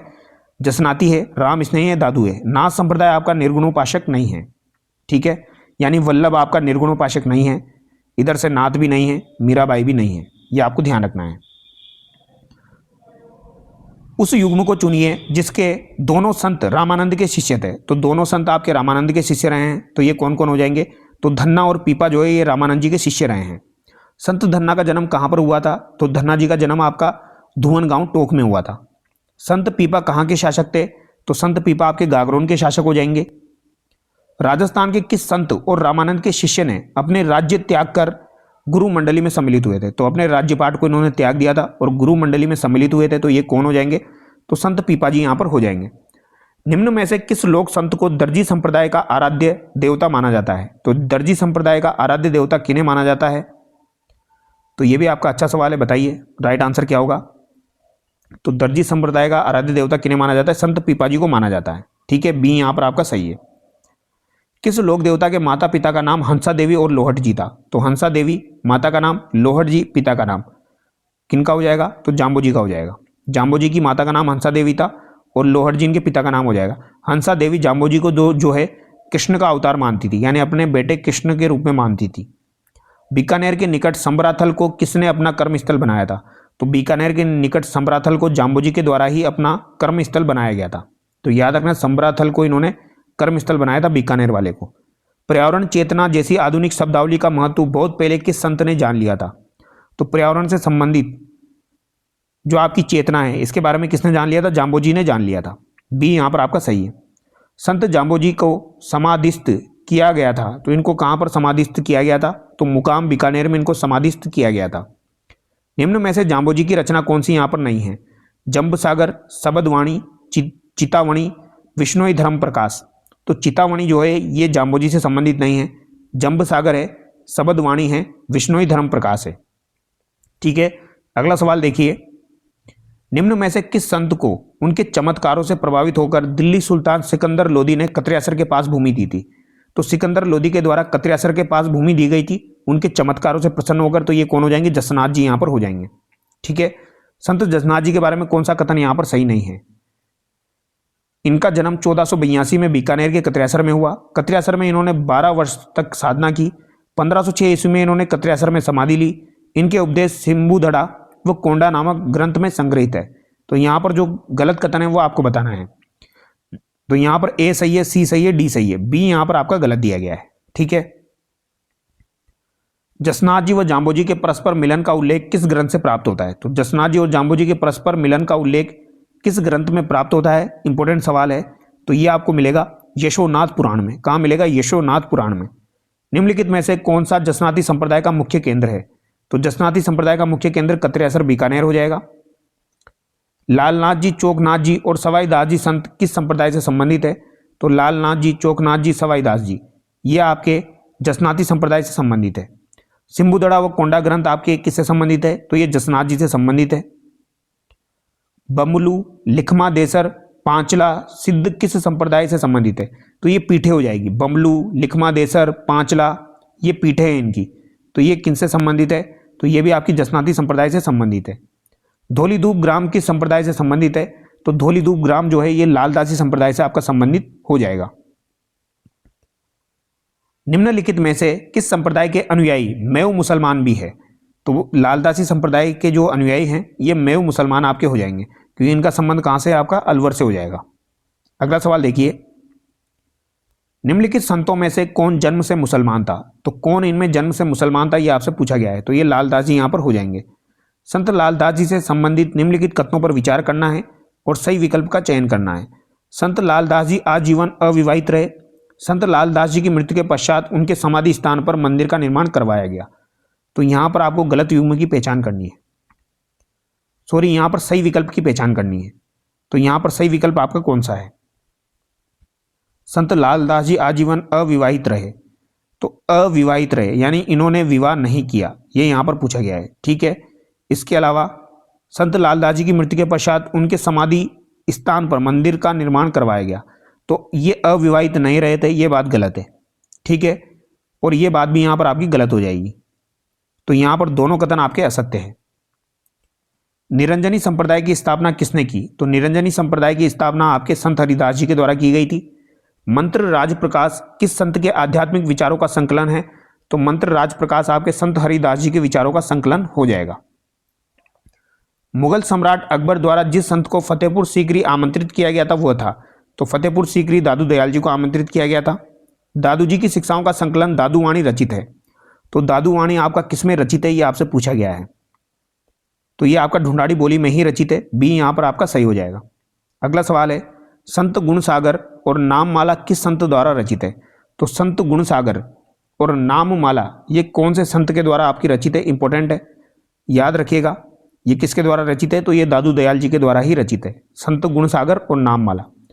दादू पंथ में सत्संग स्थल कहलाता है, तो ये आपका क्या कहलाता है? अलग दरीबा कहलाता है दादू पंथ में। दादू पंथ की मुख्य गद्दी कहाँ है? तो नारायणा जयपुर में हो जाएगी। अगला सवाल देखिए, निम्न में से कौन दादू पंथ की शाखाओं में सम्मिलित नहीं है? तो दादू पंथ की शाखाओं में आपके विरक्त, खाकी और नागा सम्मिलित है, गोडी यहाँ पर सम्मिलित नहीं है। ठीक है, गोडी अलग है, गोडी आपकी दादू पंथ की शाखाओं में नहीं आता है। दादू जी के कौन से शिष्य आजीवन दूल्हे के वेश में रहे हैं? तो आजीवन दूल्हे के वेश में कौन से शिष्य आपके रहे हैं? तो रज्जब जी जो है दोस्तों ये आजीवन आपके दूल्हे के वेश में यहाँ पर रहे हैं। ठीक है, निम्नलिखित में से कौन सा युग्म सुमेलित नहीं है? जसनाथ जी पीपासर, माऊ जी साबला, धन्ना जी धुवन, सुंदरदास जी दोसा। तो सुंदरदास जी का संबंध तो आपका दोसा से हो जाएगा, बिल्कुल सही है। धन्ना जी का संबंध धुवन से हो जाएगा। माऊ जी का संबंध साबला डूंगरपुर से हो जाएगा, ये भी सही है। जसनाथ जी का यहाँ पर गलत दिया गया है। भक्ति आंदोलन के संबंध में निम्न में से कौन सा कथन जो है ये सत्य नहीं है? तो कौन सा कथन यहाँ पर आपका सत्य नहीं है ये आपको बताना है। वल्लभाचार्य ने पुष्टि मार्ग की स्थापना की, सही बात है। निम्बार्क ने द्वैताद्वैत के सिद्धांत का प्रतिपादन किया, ये बात भी यहाँ पर सही है। माधवाचार्य ने सगुण भक्ति के स्थान पर निर्गुण भक्ति सिद्धांत को प्रतिपादित किया, ये बात यहाँ पर गलत हो जाएगी। रामानंद ने राम भक्ति परंपरा का प्रचार किया, ये बात भी यहाँ पर सही है। ठीक है, अगला सवाल देखिए, संत माऊ जी के चोपड़ों की भाषा है, तो संत माऊ जी के द्वारा चोपड़ा ग्रंथ लिखे गए थे, इनकी भाषा कौन सी हो जाएगी? वागड़ी भाषा हो जाएगी। देखो संत माऊ जी का संबंध कहाँ से? वागड़ से ही है, तो वागड़ी भाषा में इन्होंने लिखे थे चोपड़ा नामक ग्रंथ, जो कि आपके दीपावली के समय बाहर निकाले जाते हैं। राम स्नेही संप्रदाय के संस्थापक संत रामचरण जी आपके कहाँ पैदा हुए थे? तो संत रामचरण जी जो है ये आपके सोडा डिग्गी टोंक में पैदा हुए थे। ठीक है, लालदासी संतों के लिए भिक्षावर्ती है ये समझी जाती है, ये कथन है, कारण है वे अपनी आजीविका परिश्रम से कमाते हैं, तो यहाँ पर कौन सा कथन आपका सही है? तो ये आपको ध्यान रखना है, लालदासी संप्रदाय जो है दोस्तों यहाँ पर भिक्षावर्ती जो है ये आपकी है समझी जाती है, यानी अच्छा नहीं माना जाता है इसको। वे अपनी आजीविका जो है ये परिश्रम से ही कमाते हैं, ये बात सही है। तो यहाँ पर ए और आर दोनों पृथक सही है, और आर जो है ये ए का सही स्पष्टीकरण भी है। अभिनव वाणी यानी अणभय वाणी नामक ग्रंथ का संबंध किस संप्रदाय से है? तो अणभय वाणी नामक ग्रंथ का संबंध जो है ये आपका राम स्नेही संप्रदाय से हो जाएगा। ठीक है, यहाँ पर सी आपका बिल्कुल सही है। अभिनव वाणी या अणभय वाणी नामक ग्रंथ का संबंध आपका किससे हो जाएगा? राम स्नेही संप्रदाय से हो जाएगा। राजस्थान में राम द्वारा की स्थापना किस धार्मिक संप्रदाय द्वारा की गई? तो राम द्वारा की स्थापना किस धार्मिक संप्रदाय के द्वारा आपकी की गई, यह आपसे पूछा गया है। तो ये राम स्नेही संप्रदाय के द्वारा की गई, राम द्वारा की स्थापना। फुलडोल उत्सव मनाया जाता है, तो ये भी राम स्नेही संप्रदाय के द्वारा ही मनाया जाता है। शाहपुरा का फुलडोल मेला किस महीने में आयोजित होता है? तो फुलडोल मेला शाहपुरा में आयोजित होता है, और ये कौन से महीने में आयोजित होता है ये आपसे पूछा गया है। तो ये चैत्र के महीने में आपका आयोजित होता है। यहाँ पर आपको सुमेलित करना है, सिंहस्थल शाखा, रेण शाखा, खेड़ापा, शाहपुरा, तो ये सभी की सभी राम स्नेही संप्रदाय जो है इसकी शाखाएं हैं, आपको मिलाना है। सिंहस्थल से संत हरिराम दास जी हो जाएंगे, रेण शाखा से आपके संत दरियाव जी हो जाएंगे, शाहपुरा शाखा से आपके संत रामचरण जी हो जाएंगे, और आपकी खेड़ापा शाखा के संत रामदास जी हो जाएंगे। आपको ये भी ध्यान रखना है ये कहाँ कहाँ पर स्थित है, जैसे शाहपुरा आपकी भीलवाड़ा में है, रेण आपकी नागौर में है। ठीक है, ये आपको याद रखना है। सिंहस्थल शायद आपकी बीकानेर में है, खेड़ापा आपकी जोधपुर में है, तो ये आपको याद होना चाहिए कौन सी आपकी कहाँ पर स्थित है। संत दरियाव जी राम स्नेही संप्रदाय की किस शाखा के प्रवर्तक है? तो दरियाव जी आपके रेण नागौर के हो जाएंगे। नवल संप्रदाय की मुख्य पीठ स्थित है, तो नवल संप्रदाय आपका जोधपुर से संबंधित है, और जोधपुर में ही इनकी मुख्य पीठ है। सांगलिया धूनी सीकर किस संप्रदाय का प्रमुख केंद्र है? तो याद रखना दोस्तों ये सवाल जो है एग्जाम में बन सकता है, क्लास 10 की किताब में भी दिया गया है। सांगलिया धूनी सीकर किस संप्रदाय का प्रमुख केंद्र है? तो ये आपका कौन से संप्रदाय से संबंधित है? समवर्गीय संप्रदाय से संबंधित है। ठीक है, बी यहाँ पर आपका सही है। महत्वपूर्ण सवाल है, चरणदासी संप्रदाय की प्रधान पीठ कहाँ स्थित है? तो चरणदासी संप्रदाय की प्रधान पीठ आपकी कहाँ पर हो जाएगी? दिल्ली में हो जाएगी। धर्म जहाज, भक्ति पदार्थ, नासकेत लीला रचनाएं निम्न में से किस संत की है? इंपॉर्टेंट है। धर्म जहाज अगर आपसे पूछी जाए, भक्ति पदार्थ पूछी जाए, नासकेत लीला पूछी जाए, ये किसकी रचनाएं हैं? चरणदास जी की रचनाएं हैं। तीनों याद रखना। नासकेत लीला अकेली भी पूछी जा सकती है, भक्ति पदार्थ अकेली पूछी जा सकती है, तो याद रखना धर्म जहाज, भक्ति पदार्थ, नासकेत लीला आपकी चरणदास जी से संबंधित है। निम्नांकित में से कौन सा स्थल जसनाथ जी से संबंधित नहीं है? तो जसनाथी संप्रदाय से संबंधित कौन सा स्थल नहीं है? कत्रियासर है, गोरखमालिया है, बागथली है, पोलावास यहाँ पर नहीं है। गुद्दड़ संप्रदाय के प्रवर्तक कौन है? तो गुद्दड़ संप्रदाय के प्रवर्तक संत दास जी यहाँ पर हो जाएंगे। ठीक है, संत दास जी जो है ये गुद्दड़ संप्रदाय के प्रवर्तक हो जाएंगे। अब यहाँ पर भी आपको सुमेलित करना है, शायद यहाँ पर कौन सा युग्म सुमेलित है ये आपको बताना है। रामचरण जी रामस्नेह संप्रदाय, लालगिरी जी अलकिया संप्रदाय, हरिदास जी निरंजनी संप्रदाय, संत दास जी गुद्दड़ संप्रदाय। अपने उत्तर निम्न कुटों की सहायता से दीजिए। तो यहाँ पर सभी युग्म आपके सही है। गुद्दड़ संप्रदाय के संत दास जी है, हरिदास जी आपके निरंजनी के हो गए, बाकी हम देख चुके हैं। आगे देखिए, संत लालगिरी के संदर्भ में दिए गए कथनों में से सत्य कथन का चयन कीजिए। तो लालगिरी के संदर्भ में सत्य कथन का चयन यहाँ पर आपको करना है। इनका जन्म सुल्किया चूरू में हुआ। इन्होंने सुल्किया गांव में अलकिया संप्रदाय की स्थापना की। बीकानेर दुर्ग के सामने इनकी स्मृति में लाल पत्थर लगाए। उपरोक्त तीनों सत्य हैं। तो ये काफ़ी इंपॉर्टेंट सवाल है, याद रखिएगा। संत लालगिरी जी जो है इनका जन्म आपका सुल्किया चूरू में हुआ था। तो एक बात याद रखना, चूरू में इनका जन्म हुआ था। इन्होंने सुल्किया गांव यानी चूरू में अलखिया संप्रदाय की स्थापना की, बिल्कुल सही बात है। बीकानेर दुर्ग के सामने इनकी स्मृति में लाल पत्थर लगा है, तो ये बात भी बिल्कुल सही है। ठीक है, तीनों बातें यहां पर सही है। उपरोक्त तीनों यहां पर आपके सत्य होंगे। अब अगला सवाल देखिए, कृष्ण भक्त कवित्री मीरा के पति का क्या नाम था? तो मीरा के जो पतिदेव थे इनका क्या नाम था ये आपको बताना है। तो इनका नाम क्या हो जाएगा भैया? भोजराज यहां पर हो जाएगा। राणा सांगा के पुत्र थे भोजराज। ठीक है, देखो राणा सांगा के पुत्र तो कौन हो जाएंगे? आपके भोजराज हो जाएंगे। और सांगा के पिता का नाम क्या हो जाएगा? रायमल यहां पर हो जाएगा। रायमल जो है ये सांगा के पिता थे। अगर आपसे कुंभा के पिता पूछे जाए, कुंभा जी के पिता कौन थे, तो कुंभा जी के पिता आपके कौन हो जाएंगे? मोकल हो जाएंगे। ठीक है, ये आपको ध्यान रखना है। पिता का नाम भी कभी कभार पूछ लिया जाता है। दासी मत का संबंध किससे है? तो दासी मत का संबंध आपका किससे हो जाएगा? मीराबाई से हो जाएगा। ठीक है, राजस्थान के किस संत द्वारा सत्यभामाजीनु रूसणु की रचना हुई? तो सत्यभामाजीनु रूसण की रचना मीराबाई के द्वारा की गई। संत राणाबाई के गुरु का नाम आप बता दीजिए। तो संत राणाबाई जी के गुरु का नाम क्या था? चतुरदास यहां पर हो जाएगा। ठीक है, संत राणाबाई का संबंध कहां से हो जाएगा? नागौर से हो जाएगा। राजस्थान की दूसरी मीरा संत राणाबाई का जन्म कहां पर हुआ? तो हरनावा नागौर में इनका जन्म हुआ था, संत राणाबाई का। ठीक है, इन्हें राजस्थान की दूसरी मीरा कहा जाता है, राणाबाई को। जन्म कहां पर हुआ? हरनावा नागौर में हुआ। निष्कलंक संप्रदाय के प्रवर्तक कौन थे? तो निष्कलंकी संप्रदाय के प्रवर्तक संत माऊजी हो जाएंगे। माऊजी के अनुयायी उन्हें विष्णु का कौन सा अवतार मानते हैं?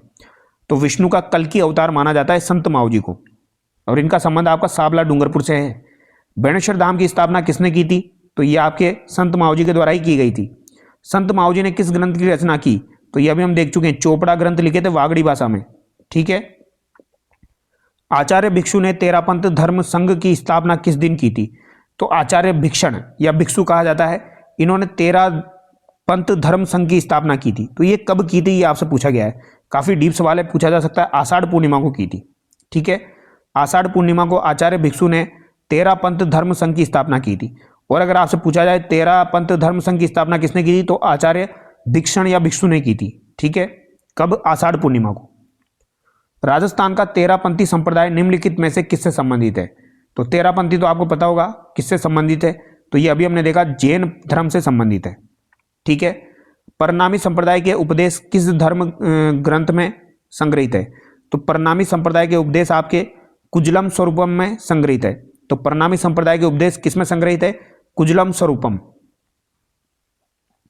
पुष्टि मार्गीय संप्रदाय से संबंधित असत्य कथन है। तो पुष्टि मार्गीय संप्रदाय से संबंधित असत्य कथन बता दीजिए। वल्लभाचार्य ने इस संप्रदाय की स्थापना की थी, सही बात है।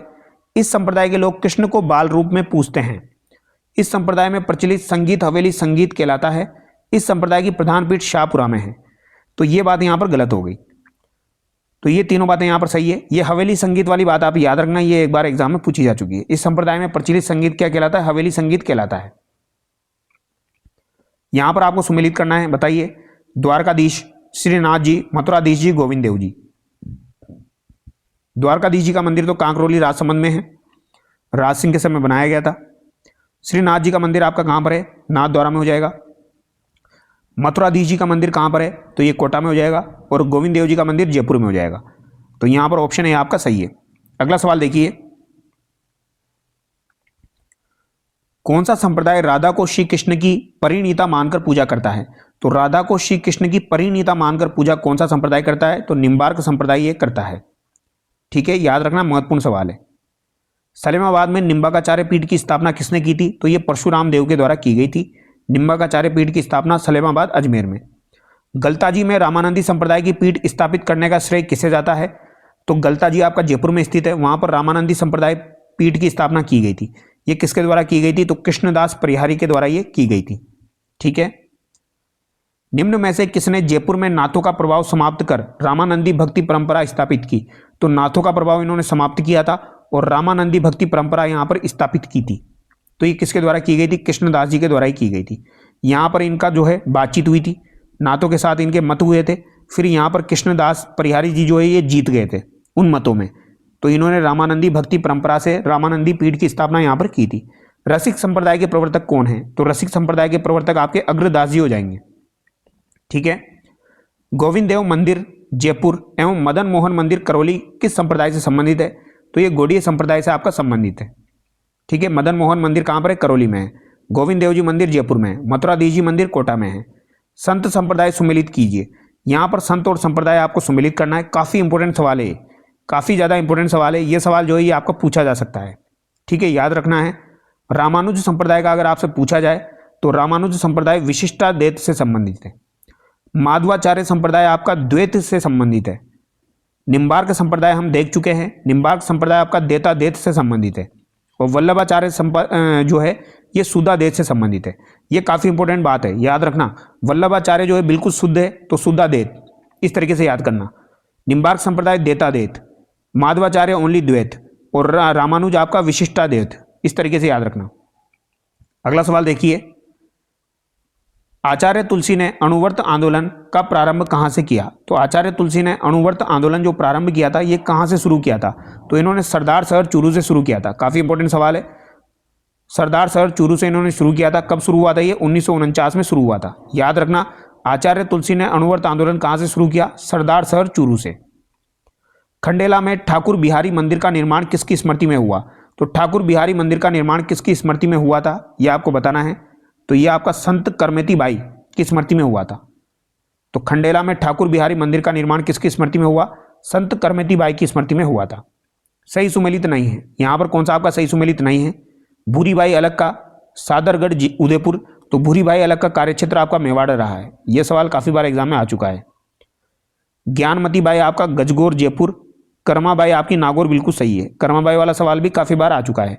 रानी रूपादे सादड़ी प्रतापगढ़ दिया गया, जो कि गलत है। नाथ संप्रदाय की केंद्रीय मठ की स्थापना किस स्थान पर हुई थी? तो नाथ संप्रदाय का अगर केंद्रीय मठ अगर आपसे पूछा जाए तो इसकी स्थापना आपकी कहां पर हुई थी? जोधपुर में हुई थी। किसके द्वारा की गई थी? मान सिंह के द्वारा ही की गई थी। जोधपुर में महामंदिर राजस्थान के किस संप्रदाय की प्रमुख गद्दी है? तो महामंदिर राजस्थान में किस संप्रदाय की प्रमुख गद्दी है? तो यह नाथ पंथ की प्रमुख गद्दी हो जाएगी। पशुपति संप्रदाय का संस्थापक कौन था? तो पशुपति संप्रदाय का संस्थापक कौन हो जाएगा? लकुलीश यहां पर हो जाएगा। कौन हो जाएगा भैया? लकुलीश हो जाएगा, लकुलीश। राजस्थान का कौन सा पूर्व राजवंश शैव परंपरा का निर्वहन करता है? तो शैव परंपरा का निर्वहन कौन करता है, यह आपसे पूछा गया है। तो यह आपका कौन करेगा? चौहान, गुहिल, सिसोदिया, राणा। तो यहां पर आपको बताना है कौन सा पूर्व राजवंश शैव परंपरा का निर्वहन करता है। तो यहां पर जो राइट आंसर होना चाहिए गुहिल वंश होगा आपका। ठीक है, फिर भी इसको एक बार चेक कर लेना, मुझे जहां तक याद है गुहिल ही यहां पर सही होना चाहिए। ठीक है, अगला सवाल देखिए, ख्वाजा मोइनुद्दीन चिश्ती के संदर्भ में सत्य कथन है। तो ख्वाजा मोइनुद्दीन चिश्ती जो है इनके संदर्भ में सत्य कथन यहां पर आपका कौन सा हो जाएगा? मोहम्मद गोरी ने सुल्तान उल हिंद की उपाधि इनको दी थी। तो यह बात बिल्कुल सही है, मोहम्मद गोरी के द्वारा इन्हें सुल्तान उल हिंद की उपाधि दी गई थी। अजमेर दरगाह का निर्माण इल्तुतमिश ने करवाया। अकबर ने दरगाह को 18 गांव भेंट किए। तो अकबर ने दरगाह को 18 गांव दिए थे, बिल्कुल सही बात है। अजमेर दरगाह का निर्माण इल्तुतमिश ने कराया था, यह बात भी सही है। यह बात आप याद रखना, इंडिविजुअल भी एग्जाम में पूछी जाएगी। मोहम्मद गोरी ने इन्हें सुल्तान उल हिंद की उपाधि दी थी, यह बात भी सही है। उपरोक्त तीनों कथन सत्य है। अजमेर के ख्वाजा मोइनुद्दीन चिश्ती किस सूफी सिलसिले से संबंधित थे? तो ख्वाजा मोइनुद्दीन चिश्ती आपके किस सूफी सिलसिले से संबंधित है? तो ये आपके चिश्ती सिलसिले से संबंधित है। सन्यासियों के सुल्तान, सुल्तान उल तारिकिन के उपनाम से किसे जाना जाता है? तो सन्यासियों का सुल्तान किसे कहा जाता है? शेख हमीदुद्दीन नागौरी को कहा जाता है। सुल्तान उल तारिकिन भी इनको ही कहा जाता है। शेख हमीदुद्दीन नागौरी किस सूफी सिलसिले के थे? तो शेख हमीदुद्दीन नागौरी जो है ये आपके चिश्ती सिलसिले के हो जाएंगे। नागौरी यहां पर पूछा गया है, ठीक है। और यहां पर यह भी ध्यान रखना, आपको शेख पूछा जा रहा है। अगर आपसे काजी पूछा जाए, काजी लगा दिया जाए आगे काजी, तो काजी का मतलब यहां पर सूरावर्दी होगा फिर आपका, ठीक है। निम्न में से किस सूफी संत ने नागौर में सूरावर्दी सूफी सिलसिले की स्थापना की? तो सूरावर्दी, देखो सूरावर्दी आ गया यानी काजी, काजी हमीदुद्दीन नागौरी, नागौरी दोनों के पीछे लगेगा, लेकिन यहां पर काजी है वहां पर शेख है। किस सूफी संत का उर्स कृष्ण जन्माष्टमी के दिन भरता है? तो कृष्ण जन्माष्टमी के दिन किस सूफी संत का आपका जो है उर्स भरता है, यह आपसे पूछा गया है। तो ये किन का भरेगा? यह आपके हजरत शक्कर पीर का भरता है। किन का भरता है? हजरत शक्कर पीर, ठीक है। दाऊदी बोरा समाज के पीर फखरुद्दीन की दरगाह स्थित है। तो दाऊदी बोरा समाज के पीर है आपके फखरुद्दीन, इनकी दरगाह कहां पर स्थित है? गलियाकोट डूंगरपुर में स्थित है। कौन सी नदी के किनारे स्थित है? तो माही नदी के किनारे डूंगरपुर में गलियाकोट में स्थित है, ठीक है। यहाँ का रमकड़ा उद्योग भी आपका प्रसिद्ध है। रमकड़ा उद्योग कहाँ का प्रसिद्ध है? गलियाकोट का ही प्रसिद्ध है, ठीक है। और ये किससे संबंधित है? दाऊदी बोरा समाज से संबंधित है। अगला सवाल देखिए,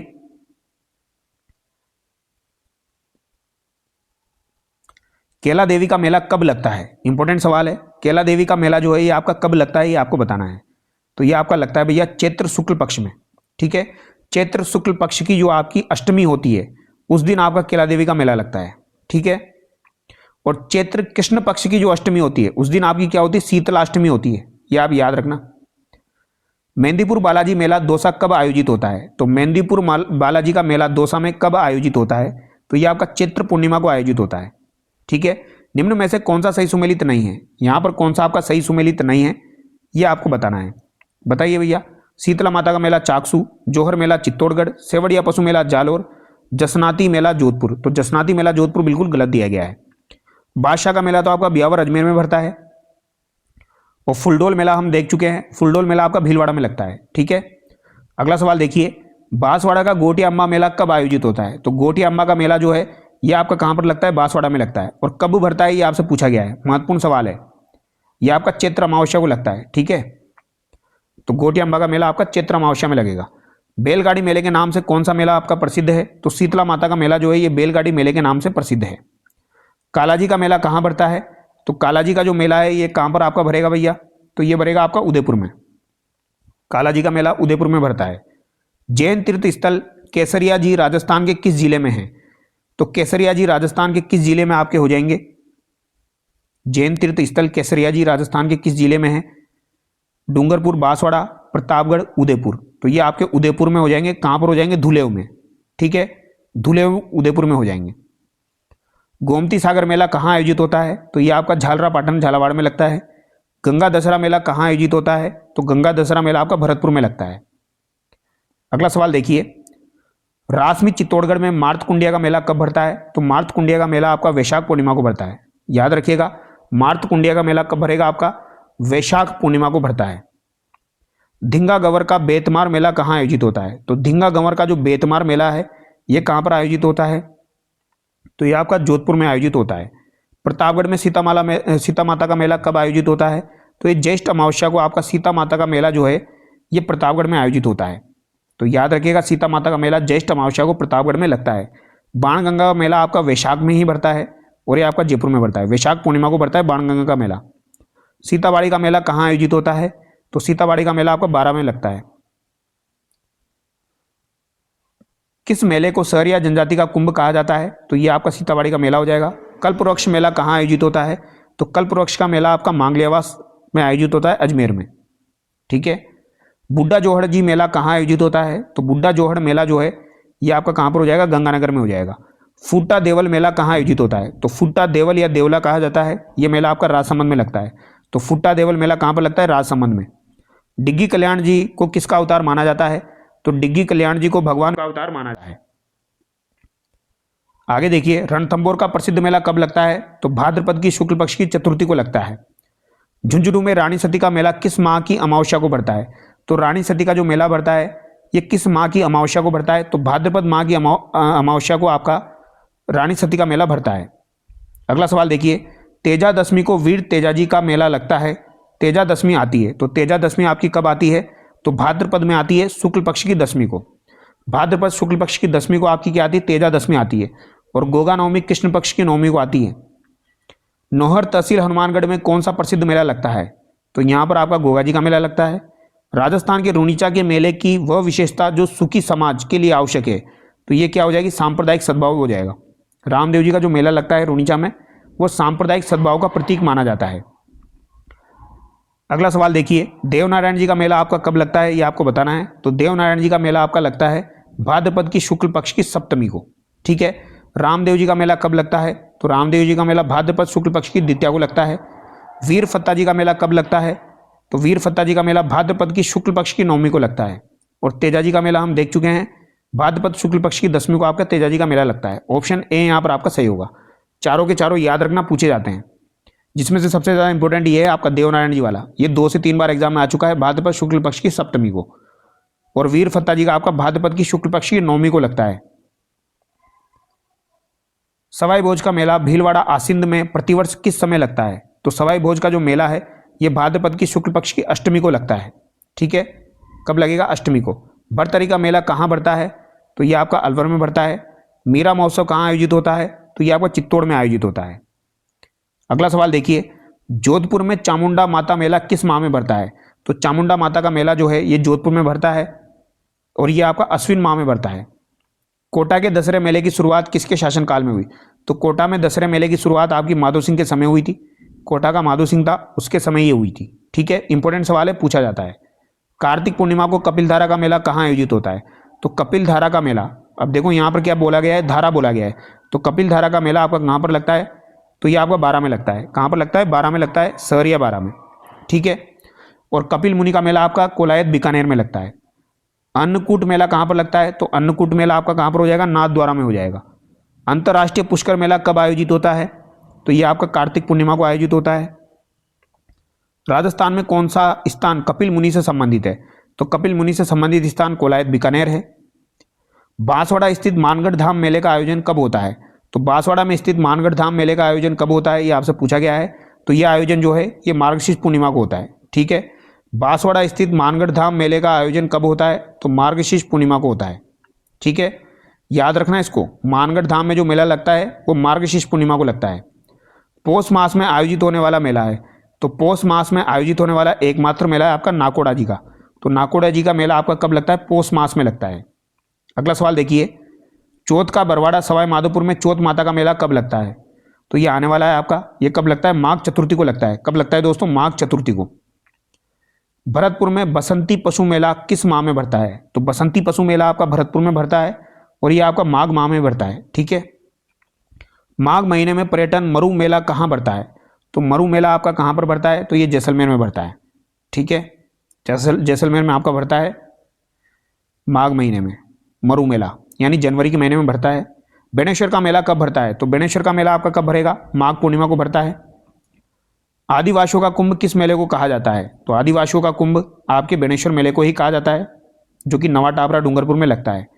सीकर में खाटू श्याम जी मेले का आयोजन कब होता है? तो सीकर में खाटू श्याम जी के मेले का आयोजन आपका फाल्गुन शुक्ल पक्ष की एकादशी से द्वादशी तक होता है। फाल्गुन महीना याद रखना, शुक्ल पक्ष का एकादशी से द्वादशी। पौराणिक साहित्य में उल्लेखित 12वां ज्योतिर्लिंग कहाँ स्थित है? तो 12वां ज्योतिर्लिंग जो है ये आपका कहाँ पर हो जाएगा? सवाई माधोपुर में हो जाएगा, सिवाड़ सवाई माधोपुर में। कौन सा मेला वर्ष में 2 बार आयोजित होता है? तो वर्ष में 2 बार मेला आपका आयोजित होता है। करणी माता का मेला देशनोक बीकानेर में लगता है, वर्ष में 2 बार आयोजित होता है। जीर्ण माता का मेला राजस्थान के किस जिले में वर्ष में 2 बार आयोजित होता है? तो करणी माता का भी 2 बार लगता है और जीर्ण माता का भी 2 बार आपका लगता है सीकर में। ठीक है, जंबेश्वर मेले का आयोजन कहाँ होता है? तो ये आपका बीकानेर में होता है। जंबेश्वर मेले का आयोजन कहाँ पर हो जाएगा? बीकानेर में।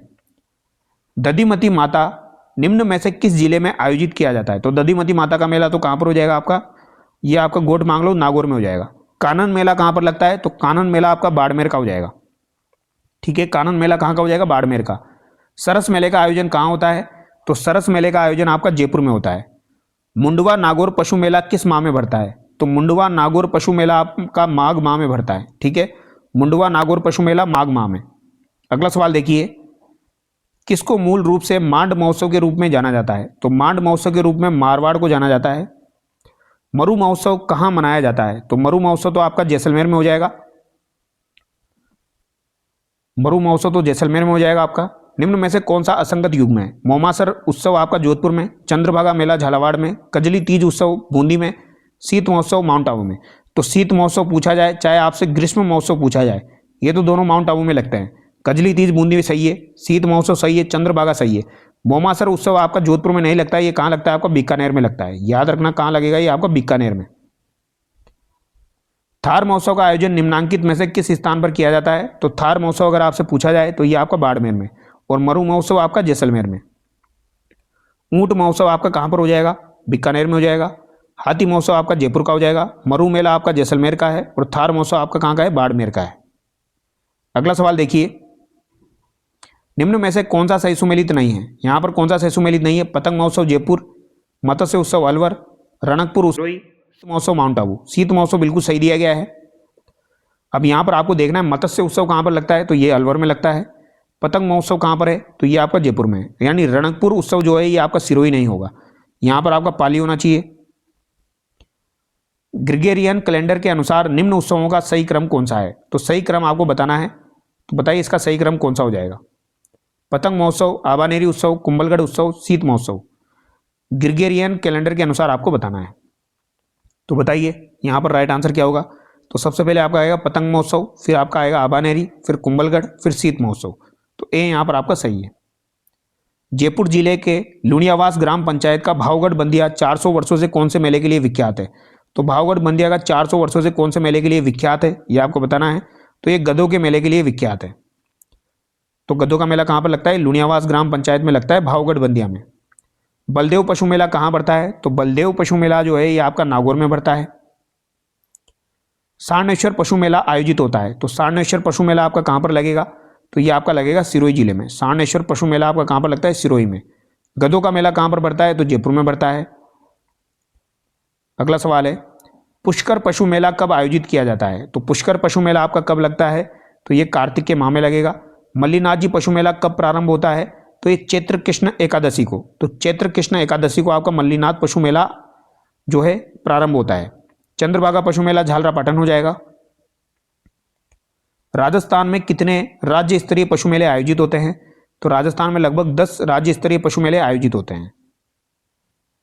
वीर तेजाजी, महाशिवरात्रि, चंद्रभागा, मल्लीनाथ, ये आपको सुमेलित करना है। तो वीर तेजाजी का मेला तो प्रबंशन नागौर में लगता है, महाशिवरात्रि आपका करौली में लगता है, चंद्रभागा झालरापाटन है, मल्लीनाथ जी का बालोतरा है। तो ये आपको ध्यान रखना है, ऑप्शन ए सही होगा। अगर आपसे पूछा जाए सबसे बड़ा मेला आपका कहाँ पर लगता है, अभी आपका पूछा गया था वीडियो के एग्जाम में, तो वहाँ पर नागौर वाला जो है वो आपका सही माना गया है, पुष्कर सही नहीं माना गया है, ये आपको ध्यान रखना है। किस जिले में राज्य सरकार सबसे अधिक पशु मेलों का आयोजन करती है? तो सबसे अधिक पशु मेलों का आयोजन कहाँ पर होता है? नागौर में होता है। हाड़ौती का सुरंगा मेला कहा जाता है, तो हाड़ौती का सुरंगा मेला किसे कहा जाता है? तो ये आपके चंद्रभागा मेले को कहा जाता है। तो हाड़ौती का सुरंगा मेला किसे कहा जाएगा? चंद्रभागा मेले को। गलियाकोट का उर्स डूंगरपुर में कब लगता है? तो गलियाकोट का उर्स माही नदी के किनारे लगता है मुहर्रम की 27वीं तारीख को। कब लगेगा? मुहर्रम की 27वीं तारीख को। निम्नलिखित में से किस स्थान पर बोहरा संप्रदाय का प्रमुख उर्स लगता है? तो बोहरा संप्रदाय का प्रमुख उर्स लगता है तो ये आपका गलियाकोट में बाबा फखरुद्दीन की दरगाह पर लगता है। रज्जब की पहली से 6ठी तारीख को संत मोइनुद्दीन चिश्ती का उर्स कहाँ लगता है? तो रज्जब की पहली तारीख से लेकर 6ठी तारीख तक लगता है संत मोइनुद्दीन चिश्ती का उर्स। ये कहाँ पर लगता है? अजमेर में लगता है। तो ये आपको ध्यान रखना है, ठीक है। अगला सवाल देखिए, भारत में शक संवत को राष्ट्रीय पंचांग के रूप में कब अपनाया गया? तो शक संवत जो है भारत में वो राष्ट्रीय पंचांग के रूप में कब अपनाया गया, ये आपसे पूछा गया है। ये आपका महत्वपूर्ण सवाल है, पूछा जा सकता है। तो ये आपका अपनाया गया था मार्च 1957 में। तो भारत में शक संवत को राष्ट्रीय पंचांग के रूप में कब अपनाया गया? मार्च 1957 में अपनाया गया। राजस्थान में त्योहारों का आगमन किस त्योहार को माना जाता है? तो राजस्थान में त्योहारों का आगमन श्रावण तीज को माना जाता है। वर्ष प्रतिपदा मनाया जाता है, तो वर्ष प्रतिपदा आपका चैत्र शुक्ल एकम को मनाया जाता है। हिजरी संवत का प्रारंभ किस महीने से होता है? तो हिजरी संवत का प्रारंभ आपका कब होता है, ये आपसे पूछा गया है। तो ये आपका मुहर्रम से होता है।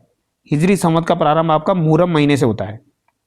कुषाण शासक कनिष्क के समय शुरू संवत है, तो कनिष्क के समय जो संवत शुरू हुआ है ये आपका शक संवत हो जाएगा, जो कि कुषाण शासक कनिष्क के समय शुरू हुआ। विक्रम संवत ग्रिगोरियन कैलेंडर में कितने वर्ष आगे है? तो ये आपके 57 वर्ष आगे है विक्रम संवत ग्रिगोरियन कैलेंडर से। तो ये आप याद रखना, विक्रम संवत जो है ये ग्रिगोरियन कैलेंडर से 57 वर्ष आगे है। राजस्थान में त्योहारों की शुरुआत श्रावणी तीज से होती है और अंत जो है ये कहाँ से होता है? गणगौर से होता है। छोटी तीज का त्योहार हिंदू पंचांग के अनुसार किस माह में मनाया जाता है? तो छोटी तीज का त्योहार हिंदू पंचांग के अनुसार कौन से माह में मनाया जाता है? तो ये श्रावण माह में मनाया जाता है छोटी तीज। और छोटी तीज कहाँ पर मनाई जाती है? जयपुर में मनाई जाती है। और बड़ी तीज या सातुड़ी तीज आपकी बूंदी में मनाई जाती है। जयपुर में तीज की सवारी किस माह में निकलती है? तो श्रावण महीने में निकलती है, श्रावण शुक्ल पक्ष की तृतीया को। श्रावण शुक्ल पक्ष की तृतीया को आने वाली तीज की सवारी कहाँ निकाली जाती है? तो जयपुर में। नेवलों की पूजा किस दिन की जाती है? तो निडरी नवमी को आपके नेवलों की पूजा की जाती है। ठीक है। सावन के सोमवार को किस देवता की पूजा होती है? तो सावन के सोमवार को आपके भगवान शिव की पूजा होती है। तीज का त्योहार मुख्य रूप से कहाँ मनाया जाता है? तो मुख्य रूप से पूछा जाए तो यहाँ पर ऑप्शन के हिसाब से देखा जाए तो जयपुर आंसर करेंगे। ठीक है। छोटी तीज का त्योहार हिंदू पंचांग के अनुसार किस माह में मनाया जाता है? तो हिंदू पंचांग के अनुसार छोटी तीज आपकी श्रावण महीने में आती है। कृष्ण जन्माष्टमी का त्योहार कब मनाया जाता है? तो कृष्ण जन्माष्टमी आपकी भाद्रपद कृष्ण पक्ष की अष्टमी को आती है। राधा अष्टमी के दिन मेला कहाँ लगता है? तो राधा अष्टमी जो है ये भाद्रपद शुक्ल पक्ष की अष्टमी को आती है, ये आपको याद रखना है। और ये आपका मेला लगता है सलेमाबाद अजमेर में। जल झूलनी एकादशी मनाई जाती है, तो जल झूलनी एकादशी आपकी भाद्रपद शुक्ल पक्ष की एकादशी को मनाई जाती है। निम्न में से कौन सा त्योहार श्रावण के महीने में नहीं आता है? तो श्रावण के महीने में आपका कौन सा त्योहार नहीं आता है? जन्माष्टमी नहीं आती है, क्योंकि जन्माष्टमी आपकी भाद्रपद के महीने में आती है। ऋषि पंचमी आपकी मनाई जाती है, तो ऋषि पंचमी भाद्रपद की शुक्ल पक्ष की पंचमी को मनाई जाती है। तो याद रखना महत्वपूर्ण है, ऋषि पंचमी भाद्रपद की शुक्ल पक्ष की पंचमी को मनाई जाती है।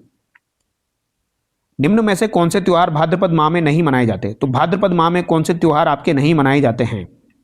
तो गोगा नवमी भाद्रपद माह में आती है, अनंत चतुर्दशी भाद्रपद माह में आती है, आंवला नवमी और शरद पूर्णिमा आपकी भाद्रपद माह में नहीं आते हैं। तो यहाँ पर सी और डी जो है वो सही होगा, ये दोनों जो है ये भाद्रपद माह में नहीं मनाए जाते हैं। बच्च बारस का त्योहार कब आता है? तो बच्च बारस का त्योहार महत्वपूर्ण है, यह आपका आता है भाद्रपद महीने के कृष्ण पक्ष की द्वादशी को। कृष्ण पक्ष है, याद रखना, कृष्ण पक्ष की द्वादशी को बच्च बारस आपकी मनाई जाती है। कजली तीज का त्योहार कहाँ मनाया जाता है? बूंदी में। बूंदी में आपका कजली तीज का त्योहार होता है, जिसे बड़ी तीज या सातुड़ी तीज कहा जाता है। ढोल ग्यारस एकादशी पर किस देवता देवी की सवारी निकाली जाती है? तो ढोल ग्यारस एकादशी पर आपके ठाकुर जी विष्णु जी की सवारी निकाली जाती है, ढोल ग्यारस एकादशी पर। शरद नवरात्र किस माह में आते हैं? तो शरद नवरात्र आपके अश्विन माह में आते हैं। शरद नवरात्र अश्विन माह में आते हैं। खेजड़ी वृक्ष समी वृक्ष की पूजा का प्रावधान किस पर्व से जुड़ा हुआ है? तो दशहरे से जुड़ा हुआ है आपके खेजड़ी वृक्ष का। ठीक है। सांझी पूजन किस में लोकप्रिय है? तो ये आपके कुंवारी कन्याओं में लोकप्रिय है सांझी पूजन। अगला सवाल देखिए, श्राद्ध पक्ष जिसके दौरान पूर्वजों की पूजा की जाती है कब मनाया जाता है? तो श्राद्ध पक्ष जिसके दौरान पूर्वजों की पूजा की जाती है, यह आपका भाद्रपद शुक्ल पक्ष की पूर्णिमा से अश्विन कृष्ण अमावस्या तक मनाया जाता है। तो शुक्ल पक्ष की पूर्णिमा से लेकर अश्विन कृष्ण अमावस्या तक मनाया जाता है ये श्राद्ध पक्ष। सांझी के रूप में किस देवी की पूजा की जाती है? तो सांझी के रूप में आपकी माता पार्वती की पूजा की जाती है। महत्वपूर्ण सवाल है। गोवर्धन पूजा अन्नकूट महोत्सव मनाया जाता है, तो गोवर्धन पूजा अन्नकूट महोत्सव आपका कार्तिक शुक्ल पक्ष में मनाया जाता है। ठीक है। गोवर्धन पूजा कार्तिक में आती है शुक्ल पक्ष में, और उसी समय आपका अन्नकूट महोत्सव मनाया जाता है नाथद्वारा में। सुहागिन औरतें अपनी पति के स्वास्थ्य दीर्घायु मंगल कामना हेतु व्रत करती है, तो ये कब करती है? तो करवा चौथ पर करती है। अगला सवाल है, सरस्वती माँ का पूजन किस त्योहार पर किया जाता है? तो सरस्वती माँ का पूजन आपका किस त्योहार पर किया जाता है? बसंत पंचमी पर किया जाता है। तिल चौथ संकट चौथ मनाई जाती है, तो तिल चौथ संकट चौथ आपकी माघ कृष्ण पक्ष की चतुर्थी को मनाई जाती है। माघ कृष्ण पक्ष की चतुर्थी को आपकी संकट चौथ या तिल चौथ आती है। होली के अवसर पर जन्म मरण परण का आयोजन कहाँ किया जाता है? तो होली के अवसर पर आपका जन्म मरण परण का आयोजन होता है, ये कहाँ होता है? जयपुर में होता है। अजमेर जिले का कौन सा स्थान कोडामार होली उत्सव के लिए प्रसिद्ध है? तो कोडामार होली के लिए आपका भिनाय अजमेर प्रसिद्ध है। और लट्ठमार होली के लिए आपका कौन सा प्रसिद्ध है? महावीर जी करौली। राजस्थान में एक गांव में एक दूसरे पर पत्थर मारकर होली मनाई जाती है, तो ये जिला कौन सा है? यानी पत्थर मार होली। तो पत्थर मार होली कहाँ की हो जाएगी? तो बताइए भैया, पत्थर मार होली कहाँ की हो जाएगी आपकी? तो ये बाड़मेर की हो जाएगी। ठीक है। राजस्थान का कौन सा स्थान होली पर्व के अवसर पर इलोजी की सवारी के लिए जाना जाता है? तो होली के अवसर पर इलोजी की सवारी निकाली जाती है, तो ये आपकी कहाँ पर निकाली जाती है? बाड़मेर में निकाली जाती है। गुडले का त्योहार मारवाड़ क्षेत्र में कब मनाया जाता है? तो गुडले का त्योहार आपका चैत्र माह में आता है। विक्रम संवत पंचांग के अनुसार शीतलाष्टमी किस दिन मनाई जाती है? तो शीतलाष्टमी मैं आपको बता चुका हूं, चैत्र कृष्ण पक्ष की आपकी अष्टमी को मनाई जाती है शीतलाष्टमी, और शुक्ल पक्ष में आपकी आती है केला देवी का जो मेला लगता है वो अशोका अष्टमी मनाई जाती है। अशोका अष्टमी जो है ये आपकी चैत्र शुक्ल पक्ष की अष्टमी को आती है, तो ये भी आप साथ के साथ याद कर लेना। केला देवी का मेला भी इसी दिन लगता है, ठीक है, और इसी दिन आपकी अशोका अष्टमी भी होती है। गुडले का त्योहार मारवाड़ में किसकी याद में मनाया जाता है? तो गुडले का त्योहार मारवाड़ में मनाया जाता है, किसकी याद में मनाया जाता है ये आपसे पूछा गया है? राव सातल की याद में। मारवाड़ क्षेत्र का लोकप्रिय त्योहार गुडला मनाया जाता है, तो ये आपका चैत्र कृष्ण पक्ष की अष्टमी से चैत्र शुक्ल पक्ष की तृतीया तक चलता है। ठीक है। गुलाबी गणगौर कहाँ मनाई जाती है? तो गुलाबी गणगौर आपकी चैत्र शुक्ल पक्ष की पंचमी को नाथद्वारा में मनाई जाती है, तो सी यहाँ पर सही होगा। चैत्र शुक्ल पक्ष की पंचमी को नाथद्वारा में मनाई जाती है। वैशाख कृष्ण तृतीया के दिन धींगा गणगौर किस महाराणा के शासनकाल में शुरू हुई? तो वैशाख कृष्ण तृतीया को धींगा गणगौर जो है ये किस महाराणा के शासनकाल में शुरू हुई थी? महाराणा राज सिंह के समय ये शुरू हुई थी। सर्वाधिक गीतों का त्योहार कौन सा होता है? तो सर्वाधिक गीतों का त्योहार होता है गणगौर। सर्वाधिक गीतों का त्योहार कौन सा है? गणगौर। अगला सवाल देखिए, गणगौर पर्व के दौरान गाए जाने वाले गीत में गिंदोली का नाम प्रयुक्त होता है, यह गिंदोली कौन है? यह सवाल अभी आपका आरपीएससी के द्वारा पूछा गया था। गणगौर पर्व के दौरान गाए जाने वाले गीत में गिंदोली का नाम यूज में लिया जाता है, यह गिंदोली कौन है?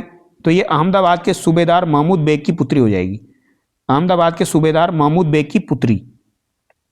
बीना ईसर की गवर कहाँ पर पूजी जाती है? तो बीना ईसर की गवर जो है यह आपकी जैसलमेर में पूजी जाती है। गणगौर त्योहार कितनी अवधि तक मनाया जाता है? तो गणगौर त्योहार जो है यह आपका 18 दिन तक चलता है दोस्त, 18 दिन तक चलता है आपका गणगौर त्योहार, और बिना ईसर की गवर आपकी जैसलमेर में पूजी जाती है। ईसर जी और ईसरी जी निम्न में से किस युग्म को प्रदर्शित करते हैं? तो ये शिव और पार्वती को प्रदर्शित करते हैं। गणगौर के अवसर पर होली की राख से बने केक पिंडिया के अंकुरों के साथ पूजा की जाती है, तो ये आपके जौ के अंकुरों के साथ पूजा की जाती है। गणगौर के अवसर पर होली की राख से बने जो पिंडिया होती है उनकी जौ के अंकुरों के साथ क्या की जाती है? पूजा की जाती है। राजस्थान में विभिन्न समय पर निम्नलिखित त्योहार मनाए जाते हैं, तो विभिन्न समय पर छोटी तीज, गणगौर, आका तीज, कजली तीज मनाई जाती है। तो यहाँ पर आपको ये बताना है कैलेंडर वर्ष के अनुसार उनका तिथिक्रम बताना है इनका, तो कैलेंडर वर्ष के अनुसार इनका तिथिक्रम आपको बताना है। तो बताइए भैया कैलेंडर वर्ष के अनुसार इनका तिथिक्रम। तो सबसे पहले यहाँ पर गणगौर आ जाएगा, फिर उसके बाद आपका आएगा आका तीज, फिर उसके बाद यहाँ पर छोटी तीज आएगी, फिर यहाँ पर आपकी बड़ी तीज आएगी। ठीक है, तो यहाँ पर आपका ऑप्शन ए जो है वो सही होगा। अगला सवाल देखिए, बीकानेर का स्थापना दिवस कब मनाया जाता है? तो बीकानेर का स्थापना दिवस आपका अक्षय तृतीया को मनाया जाता है। कब मनाया जाता है? अक्षय तृतीया को। इस दिन सावे आपके काफ़ी ज़्यादा होते हैं। कौन सा कथन यहाँ पर जो है हिंदू त्योहारों के बारे में सही है? अब यहाँ पर चारों में से 2 कथन सही है, वो आपको बताने हैं। अक्षय तृतीया जो है ये वैशाख मास की शुक्ल पक्ष की तृतीया को लगती है, तो ये बात बिल्कुल सही है। वैशाख शुक्ल पक्ष की तृतीया को आपकी अक्षय तृतीया हो जाएगी, और ज्येष्ठ मास की शुक्ल पक्ष की एकादशी को आपकी निर्जला एकादशी हो जाएगी। तो ज्येष्ठ मास की शुक्ल पक्ष की एकादशी यानी दोनों शुक्ल में है, तो ये 1 और 2 यहाँ पर आपका सही है। ये ज्येष्ठ मास में है, ये आपकी वैशाख मास में है। निम्न में से विवाह के लिए राजस्थान का सबसे महत्वपूर्ण अबूझ सावा कौन सा है? तो ये आपका अभी हमने देखा आका तीज हो जाएगी। गौतम बुद्ध की जयंती कब मनाते हैं? महत्वपूर्ण सवाल है। गौतम बुद्ध की जयंती आपकी वैशाख पूर्णिमा को मनाते हैं। ईद उल जुहा बकरीद जिलहिज माह की कौन सी तारीख को मनाते हैं? तो ईद उल जुहा बकरीद जिलहिज माह की कौन सी तारीख को मनाया जाता है? तो ईद उल जुहा जो है ये 10वीं तारीख को मनाया जाता है, जिलहिज मास। तो जिलहिज महीने की 10वीं तारीख को आपका ईद उल जुहा बकरीद मनाया जाता है। अगला सवाल देखिए, निम्नलिखित में से कौन सा जैन त्योहार नहीं है? यहाँ पर कौन सा जैन त्योहार नहीं है? 10 लक्षण पर्व, महावीर जयंती, बड़ी सातम, सुगंध दशमी पर्व। तो यहाँ पर बड़ी सातम जो है ये आपका जैन त्योहार नहीं है। जैन धर्म के किस पर्व पर क्षमा याचना मांगने की प्रथा है? तो पर्युषण पर्व जो होता है, इस समय जैन धर्म में क्षमा याचना मांगी जाती है। श्वेतांबर जैनों द्वारा पर्युषण पर्व कब से और कितने दिन मनाया जाता है? तो श्वेतांबर जैनों के द्वारा पर्युषण पर्व जो है ये कब और कितने दिन तक चलता है? तो ये आपका भाद्रपद महीने में चलता है 8 दिन तक। सुगंध दशमी पर्व है, तो सुगंध दशमी पर्व किन के लिए हो जाएगा? जैनियों के लिए हो जाएगा। सुगंध दशमी पर्व किसके लिए है? जैनियों के लिए। लोहड़ी त्योहार कब मनाया जाता है? तो लोहड़ी त्योहार जो है ये आपका 13 जनवरी को मनाया जाता है। ठीक है। गुरु गोविंद सिंह जयंती किस माह में आती है? तो गुरु गोविंद सिंह जयंती किस माह में आती है? ये आपका महत्वपूर्ण सवाल है, पूछा जा सकता है, याद रखिएगा। ये आपकी आती है पोष माह में। पोष माह में आपके गुरु गोविंद सिंह जयंती आती है। ईस्टर के त्योहार के पीछे ईसाइयों की भावना है। तो ईस्टर के त्योहार के पीछे ईसाइयों की क्या भावना है? इस दिन क्या है, ईसा जो है ये पुनर्जीवित हुए थे। अगला सवाल देखिए, निम्न में से कौन सा संस्कार बच्चे के जन्म के बाद का है? तो बच्चे का जब जन्म हो जाता है तो उसके बाद का संस्कार यहाँ पर कौन सा है? गर्भाधान, सीमंतोन्नयन, पुंसवन। तो जात कर्म जो है ये आपका जन्म के बाद होता है। बाकी ये तीनों गर्भाधान, सीमंतोन्नयन और पुंसवन जन्म के पहले हो जाते हैं। मनुष्य जीवन का अंतिम संस्कार कौन सा है? तो यह आपका हो जाएगा अंत्येष्टि। अंत्येष्टि जो है यह अंतिम संस्कार है मनुष्य जीवन का। प्रथम बार पुत्र के जन्म के अवसर पर बालक और उसके परिवार को ननिहाल पक्ष द्वारा वस्त्र व आभूषण दिए जाते हैं, यह रिवाज कहलाता है। तो पुत्र का जब जन्म होता है तो बालक और उसके परिवार को ननिहाल पक्ष के द्वारा दिए जाते हैं, तो इसे क्या कहलाते हैं? जामना कहते हैं इसे। किसी समारोह में किसी देवता या देवी के सामने छोटे बच्चे के बाल पहली बार काटे जाते हैं, तो इसे क्या कहते हैं? जडूला कहते हैं। निम्नांकित में से कौन सा विकल्प विवाह की रस्मों से संबंधित नहीं है? तो विवाह की रस्मों से संबंधित कौन सा कथन नहीं है? तो बंदोली है, सामेला है, कंकण बंधन, कर्णवेद यहाँ पर नहीं है। दूल्हे की बारात के प्रस्थान के बाद घर की स्त्रियों द्वारा लोक नाट्य के रूप में एक नकली विवाह आयोजित किया जाता है, तो वो क्या कहलाता है? तो दूल्हे की बारात जब चली जाती है तो एक नकली नाटक आयोजित किया जाता है, नकली विवाह। तो इसे क्या कहा जाता है? इसे टूटिया कहा जाता है। क्या कहेंगे? टूटिया। बड़ार क्या है? तो बड़ार जो है ये एक प्रकार का सामूहिक प्रतिभोज है। सामूहिक प्रतिभोज हो जाएगा आपका बड़ार। घर में शमशान तक अर्थी या बैकुंठी की दिशा परिवर्तन करते हैं, उसे क्या कहते हैं? तो अर्थी या बैकुंठी की दिशा का जो परिवर्तन किया जाता है इसे क्या कहा जाता है? तो इसे कहा जाता है आदेठा। आदेठा कहा जाता है, आदेठा। भदर का संबंध किससे है? तो भदर का संबंध आपका अंत्येष्टि संस्कार से हो जाएगा। राजस्थान में लड़की की शादी में दहेज के साथ कुमारी कन्याएं भेजते हैं, उन्हें क्या कहा जाता है? तो इन्हें कहा जाता है डावरिया। क्या कहा जाएगा? डावरिया इन्हें कहा जाता है। तो ये यहाँ पर जो भी आपके महत्वपूर्ण सवाल थे वो हमने डिस्कस किए हैं। बाकी के जो भी सवाल है वो नेक्स्ट वीडियो में हम कंप्लीट करके ये 1200 सवाल जो है ये आपके कंप्लीट हो जाएंगे। और अगर आपको वीडियो अच्छा लगा है तो वीडियो को लाइक करें और चैनल को सब्सक्राइब करें। Thank you so much.